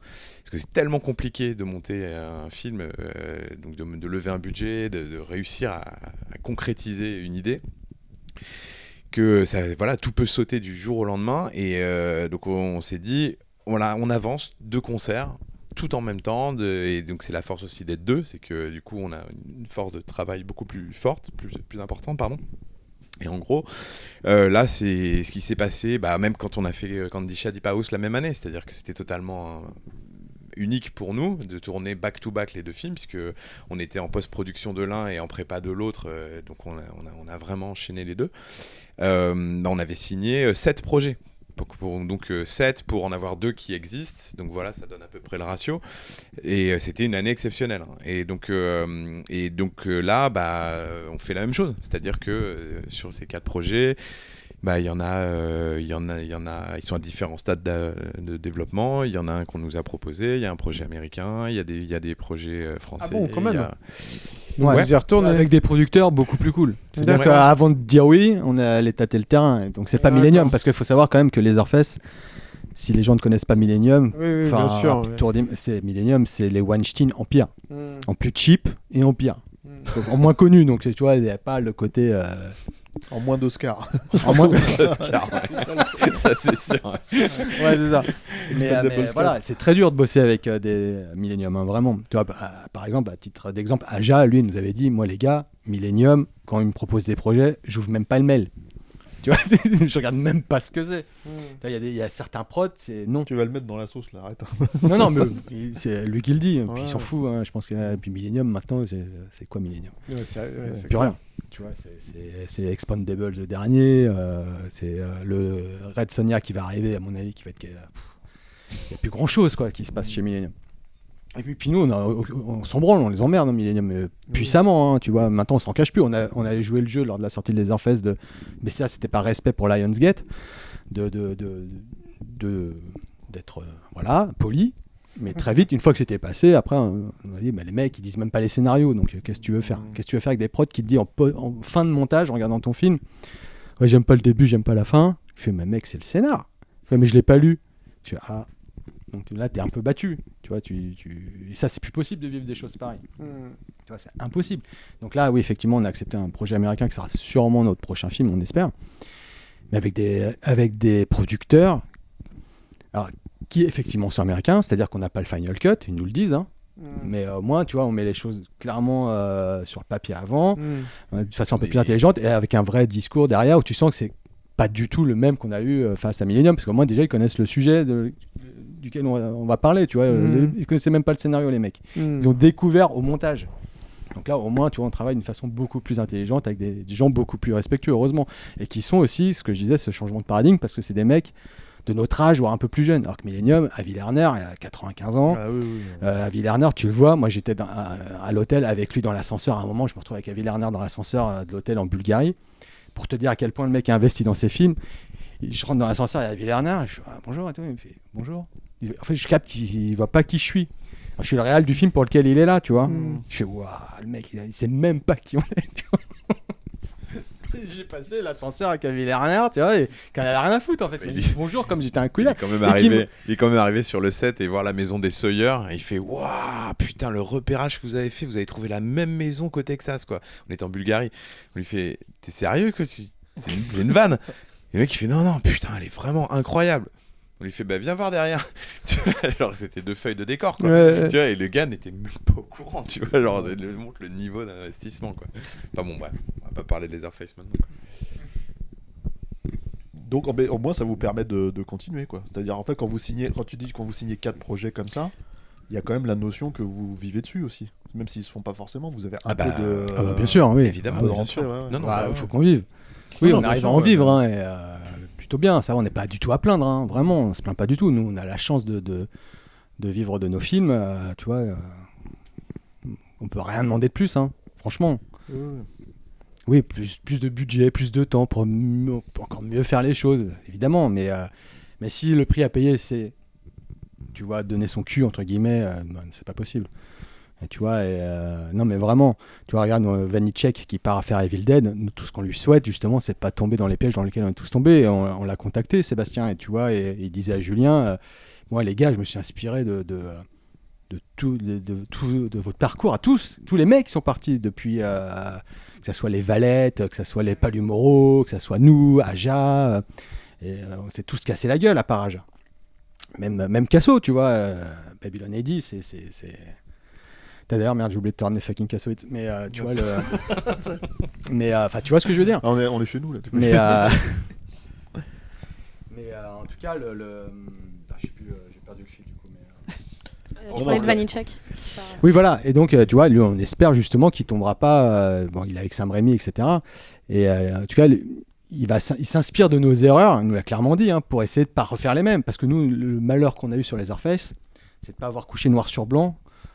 S'il avait été dealé comme des cons qu'on était, tu vois, parce qu'on est avec Julien, on est assez naïf en fait. Tu vois, on croit en l'être humain, donc on se dit, quand on check dans la main, c'est bon. En fait, dans le cinéma, c'est pas bon. Et tu vois, nous, on avait dit au mec, nous, on veut bien faire Leatherface s'il n'y a pas de jumpscare, s'il n'y a pas de scène de repas, et s'il n'y a pas de scène de Leatherface qui court avec une tronçonneuse dans la forêt derrière des meufs. Tout ce qu'on voulait pas faire. Et c'est les retakes qu'ils ont fait en fait. C'est-à-dire, c'est la franchise, les mecs, hein. Ouais, mais justement, nous on acceptait le film parce que le script et c'était différent. Et qu'on nous proposait un truc un peu différent de la franchise. Nous, on s'en foutait de refaire un Texas 8 comme le Lee Bussman avant, comme le Nispel. On les avait déjà vus, ça. Mais là, c'était un road movie à la Devil Rejects. Un petit peu, tu vois, à côté avec des mômes et tout, des Lost Boys qui partent sur les routes. Et puis il y en a un, il est plus psychopathe que les autres. Et on trouvait ça mortel. Parce que justement, ça se différenciait un petit peu de ce qui avait été vu avant. C'était pour refaire encore un slasher avec des mecs à la tronçonneuse, on aurait dit non. Tu vois, c'était pour ça que ça nous a intéressé Leatherface. Et notre cut qui existe, hein, et qui fait une demi-heure de plus déjà que l'autre, et c'est le scénar, en fait, c'est vraiment ce qu'on voulait. C'est-à-dire que c'est pas, effectivement, ça tranche par rapport au reste de la franchise, mais au moins, tu peux pas reprocher l'originalité du truc. Mais eux, ça les détachait, vraiment, c'est pas du tout ce qu'ils voulaient, en fait. Et ça, vous pouvez pas le sortir. On est en train, en fait, là, ça fait un moment, il y en a littéralement qui veulent sortir depuis des années, et là, un éditeur français qui travaille dessus. Et c'est un peu compliqué parce qu'il faut aller dealer avec Millennium, mais on espère. Et après, nous, on l'a déjà fait circuler. Hein. On l'a montré à des potes, on l'a fait circuler, dans l'espoir même qu'un pote, sans leur dire, qu'il le fasse foutre sur le net. Tu vois, un peu à la façon de Rob Zombie, quand il a fait lui-même fuiter le workprint d'Halloween. Tu vois, il a dit il a gueulé et tout, mais en fait, c'est lui. Hein. Il a eu quand mais il y en a plein. Il y a René Harlin qui avait fait fuiter Mindhunters en uncut. Mais oui, mais c'est normal parce que on te sape ton taf. Tu vois, t'as la rage. En plus, c'est fait par des exécutifs mais qui servent à rien, qui font de la justification de salaire, à dire putain, moi je sers à quoi déjà ? Ah ouais, à faire des notes. Ouais, je fais des notes. Non, mais c'est vrai, tu vois, mais vraiment, tu te retrouves avec des trucs, mais c'est à vomir en fait. C'est un irrespect total. Et donc, nous, on est beaucoup plus à l'aise et heureux dans nos vies avec 4 millions dans les Vosges. Hein. Non, mais vraiment, parce qu'au moins, tu vois, on nous tire pas dans les pattes, on nous sabre pas le taf, quoi, tu vois. Après, ça vaut ce que ça vaut, c'est un autre délire, mais au moins, tu vois, là, on peut. Toi, Leatherface, c'est pas notre film. Pas du tout. Moi Leatherface, je l'ai pas vu. Moi, cette version-là, non, j'ai jamais regardé. Toi, j'ai vu des bouts éparses, je sais les scènes qu'ils ont faites, mais j'ai jamais vu le film d'une traite. Tu vois, et c'est quand même notre 5e film, 4e film. Vous avez pas je l'ai vu pour toi. Vous avez pas de commentaire audio Rien du tout. Non. On a fait la promo par respect pour Lionsgate qui s'était fait enfler aussi par Millennium. C'est vrai, on l'a vu à quel point Millennium était des ordures en fait. Tu vois, parce que. Enfin bon, ça c'est un autre film. Là, on a fait une digression là sur. Désolé. Hein. Vous avez refait un costume pour l'été. Non, il mérite Millennium. Ils sont... Ça y est, il est reparti. On avait pas une thèse dans la machine. Mais du coup, pour les prochains, pour revenir un peu au futur, du coup, là vous êtes essayé du coup un genre un peu différent de ce que vous avez l'habitude de faire. Est-ce qu'il y a d'autres sous-genres, d'autres styles que vous avez envie d'explorer pour vos prochains films, ou alors on retombe sur de l'horreur pure. J'ai pas dit ça comme ça. Non, en plus elle aime bien l'horreur. Non, mais en fait on on a toujours été ouvert à tous les styles en fait. C'est-à-dire qu'on avait accepté des scripts qu'on nous a proposés qui n'étaient pas de l'horreur pure. Comme Bone Tomahawk. Comme Bone Tomahawk, qui était un vrai western à tendance horrifique, mais qui était un western. Donc effectivement. Avec Deep House et Le Mangeur d'âme, on est sur des registres qui sont beaucoup plus grand public. Écoute, dans les projets qu'on a dans les tiroirs, il y a des genres différents. Non, mais c'est des choses qu'on aime. Donc, comme on disait tout à l'heure, on se renie jamais dans ce qu'on écrit et dans ce qu'on a envie de raconter comme histoire. Mais en tout cas, il y a un grand film d'aventure très ambitieux. Voilà, par exemple. Mais il y a aussi des vrais films d'horreur sans concession, quoi. Une comédie sentimentale. Non. Mais de toute façon, vous recevrez à chaque fois pour en parler. Ah. On bouge pas pas, trop on est là. idée que ça fait. En fait, c'est ce que j'allais dire. Ça fait quand même 3 films en 3 ans là. 4 ans. 4 ans, ça le temps, mais ça fait 3 ans. 2019, Candy Shah. Quentin Dupieux. Non, mais ça vous l'avez tourné en 2019, mais ça sort en 2021. Oui, enfin, moi je vois en année de pas de sortie, mais d'accord. Mais nous, tournage. de notre côté, on regarde les films. Tu sais, on regarde en fait quand ils sortent, tu vois. Donc Quentin Dupieux, pas loin. juste Hein, pour vous traiter de Dupieux, en fait. Voilà, c'est ça, c'est tout, quoi. Tu vois. Non. Ouais, on est loin derrière quand même. Tous les 3 mois. Ouais, non, mais un Bustio Mori, quoi. 2 par an, quoi. Très bien. Très bien. Bon, écoutez, si vous avez un dernier mot à dire avant qu'on tranche.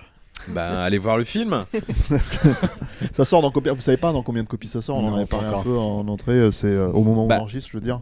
Non. La sortie salle, c'est assez difficile. Hein. Toujours, on a des tendances. Et malheureusement, ça s'affine que très tardivement. Et donc, par exemple, là, on est, au moment où on enregistre, on est à 1 semaine de la sortie du film. On sait qu'on aura des idées précises, genre à partir de demain, et les chiffres définitifs le lundi de la sortie. Donc, 2 jours avant la sortie, c'est là où tu as ton nombre de copies définitif. Donc ça se base sur le succès des films qui sont déjà en salle là, est-ce qu'ils vont être reconduits, sur la concurrence évidemment, qu'est-ce qui sort en même temps, est-ce qu'il y a un gros film qui prend beaucoup d'écran ou non. Donc ça c'est un peu le côté qu'on maîtrise pas du tout, on est totalement tributaire des exploitants, quoi. Bon, en tout cas... Alors, excuse-moi Clémence, juste pour finir... Parce que t'as un train à prendre. Ouais, mais ça va, je suis pas trop à la bourre là, attends. Oh, nickel. Ouais. Non, parce qu'avec Marie, justement à cause des trains sur Monster Squad, j'ai dû écourter la honte. Je veux faire la deuxième partie. Non, mais il y a quand même oublié 2 éléments importants concernant Hellraiser. Pour ceux qui ont regardé Monster Squad, ça méritait d'être dit parce que c'était 2 éléments importants. Et quand je suis parti, je fais merde. C'est que. En fait, il m'a envoyé un texto, il m'a dit rajoute-le dans le podcast. Le texto, non, mais limite en texto déroulant. Avec une voix d'IA à la fin. Non, mais c'était juste pour compléter parce que c'était 2 infos assez rigolotes, quoi, et qui méritaient d'être dites dans une émission consacrée à Hellraiser. Mais et donc, juste quand on a rencontré Clive Barker, donc Marie, Regarde-moi, je t'en prie. Donc en fait, quand est arrivée l'idée quand on parlait de Pinhead, en fait, nous on a tout de suite notre trouille, en fait, c'était nous on tenait absolument à changer d'acteur. On trouvait Doug Bradley vraiment en bout de course, quoi, pour ce rôle. Vraiment, tu dis putain, ça fait chier. Ça faisait chier en plus de rebooter la franchise avec le même mec dans le costume et tout, et donc. Mais on y tenait vraiment, et c'est nous, on allait voir Clive, on lui dit mais Clive, tu sais, par contre. On avait vraiment la trouille, je me souviens de se dire putain, on lui dit quand même, mais on lui dit allez, on est courageux, on aimerait bien ne pas prendre Doug Bradley.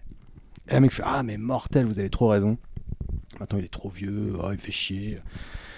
Apparemment il était un peu fâché, et voilà, et nous on voulait lui proposer à la place Vincent Gallo, qu'on aurait adoré voir en Pinhead, et il trouvait que c'était une idée mortelle. Donc voilà, c'était pour compléter ça. Et en termes de casting, et aussi l'autre truc rigolo, c'est que le rôle principal féminin dans notre film, Julia, donc, on l'avait écrit pour Laura Harring, qui est une actrice qu'on adore depuis Mulholland Drive, comme tout le monde. Effectivement, donc ça s'est pas fait. Mais l'ironie, c'est que donc Laura Harring s'est retrouvée, elle, dans le rôle de Béatrice Dalle dans le remake d'À l'intérieur, produit par Romain Balaguerro. Donc voilà, c'était pour boucler la boucle. Inside. Qui s'appelait Inside, ouais. Et qui est sorti en vidéo, je crois. Ici. Ouais, il est sorti en France, ouais. Il y a un truc que j'avais pas dit sur le podcast sur Candy Char. Et la prochaine fois quand vous invitera, vous redirez quelque chose. On complétera le mangeur d'âme dans 2 ans. Non, mais là, ça méritait d'être dit quand même. Oui, on s'est vu il y a un mois. Merci Alexandre Bustier. Ah ouais, non, franchement, j'étais très peiné. Mais parce c'est vrai qu'on a eu toutes les digressions. Alors, le Hellraiser que vous avez pas fait, le Leatherface que vous avez fait, mais qu'en fait vous avez pas fait parce qu'on vous a niqué, tu vois. On a tout, on a le droit à tout là. Mais Alain, il s'est endormi là sur la console. Là. Non, Alain, il était juste en train de regarder Alex depuis tard dans le micro. Parle dans le micro. Ah, mais je suis désolé, Alain, mais c'est chiant les micros. Vous voulez pas faire des cravates la prochaine fois? Bien sûr, tu veux pas nous détourner un petit budget sur le prochain film? Ouais, doucement les budgets là. On a appris combien vous payez pour ici, hein. Ouais, voilà. Nous on paye. Vous êtes bien, hein. C'est pour mieux vous recevoir. Le confort, c'est pour mieux vous recevoir. C'est canapé. A priori, vous revenez régulièrement, c'est que ouais, on est bien là. On pourrait avoir un double des clés ou pas? Ça serait plus pratique. On voudrait venir tourner une scène là. N'empêche, il est bien cette appart. Parce que les gens ne voient pas, parce qu'on n'a jamais vu tout ça. Vous ne voyez pas, c'est magnifique. Le contre-champ, il est charmé. Le contre-champ est magnifique. Est-ce qu'on ne tournerait pas une caméra vers le contre-champ? Attends, il va te foutre le pauvre Alain, c'est fini. Ça, c'est le plan de Clémence. Laisse-la finir. Allez, je finis flou. Parfait. Le Mangeur d'âme de Julien Maury et Alexandre Bustillo, il est en salle à partir du mercredi 24 avril. Et sale temps pour un film, c'est fini pour aujourd'hui. Julien, Alexandre, merci d'avoir été avec nous. Merci à vous. Merci les gars, merci beaucoup. Merci à vous. Merci Marie, Julien et Stéphane. Merci Clémence. Et puis merci Alain, évidemment. Et enfin, merci à Latex pour le montage, le mixage et l'habillage sonore. Si vous nous découvrez et que ça vous a plu, pensez à vous abonner pour ne pas rater les prochaines émissions. Et puis, si ça vous plaît, vous pouvez aussi nous soutenir. Alors, on va changer un peu. Comment est-ce qu'on peut nous soutenir? Interro. Envoyez-nous de l'argent sur Tipeee. Ouais. C'est Patreon. C'est ça. Vous pouvez vous abonner, vous pouvez souscrire à un don ponctuel ou récurrent sur Tipeee, Patreon ou KissKissBankBank, donc les Capture Mag, et ça vous débloquera des avantages comme l'accès à notre Discord privé ou encore des podcasts envoyés en avance en accès et premium. Et des spéciaux pour nos séances. Non, c'est faux. Non, je croyais. Ce n'est plus le cas. Non, c'est plus le cas, tu vois. Ce n'est plus le cas. Non, mais par contre, on vous envoie des TikTok d'Alexandre et Julien qui vous racontent en fait ce qu'ils ont oublié de raconter dans le truc d'avant avec une voix. Parce que là, on a 3 heures à tourner d'anecdotes. C'est ça. Et vous pouvez aussi acheter le MOOC. Voilà, autre façon de nous soutenir. C'est vrai, ce qu'on vous a... Achetez le MOOC. Et on vous a dit qu'on a fait une interview avec James Cameron ou faut aller la voir quand même. Achetez le MOOC en librairie. Allez voir effectivement nos autres programmes sur notre chaîne YouTube. Téléchargez les podcasts. Mettez des pouces, mettez des cœurs pour nous faire remonter dans les algos, qu'on devienne le podcast le plus écouté de tout le cinéma. De toute l'histoire. De toute l'histoire, voilà. Visons haut, quoi. Et puis parlez de nous à vos amis aussi. Le bouche à oreille, ça fonctionne bien pour se faire connaître. On compte sur vous. On se retrouve bientôt pour, non pas un, mais 2 épisodes de Sale temps pour un film, parce que j'ai bien vu le programme. Et au mois de mai, on se retrouve pour parler de l'actu ciné, mais pas seulement. Il y a une petite merde là qui sort là, le 22 mai. Là, un petit truc. Voilà, du vieux là. Ouais, du vieux Miller là, ouais, pourri. Voilà, c'est ça, donc, ça a l'air nul. Hein. C'est ça. On aura un épisode. Bien parce qu'on l'attend pas. Voilà, on l'attend pas du tout, on s'en fout. C'est qu'on l'a vu, nous. Quoi? Bah ouais, Georges, c'est un copain. Bon bah du coup on va faire une petite copine. Mais quel pipoteur là. Alors vas-y, fais-nous le podcast. Le podcast qui s'arrête jamais en fait. Il s'arrêtera jamais ce podcast, c'est fini. Donc on se retrouve très sympa le mois prochain avec un épisode spécial Furiosa. C'est pas cool pour Clémence parce que tu vois quand elle parle comme ça c'est vraiment pas sympa quoi. Un épisode spécial Furiosa et avant ça un épisode de Sale temps classique pour vous parler du reste de l'actu ciné parce qu'il y aura quand même quelques autres films en mai. Allez, salut.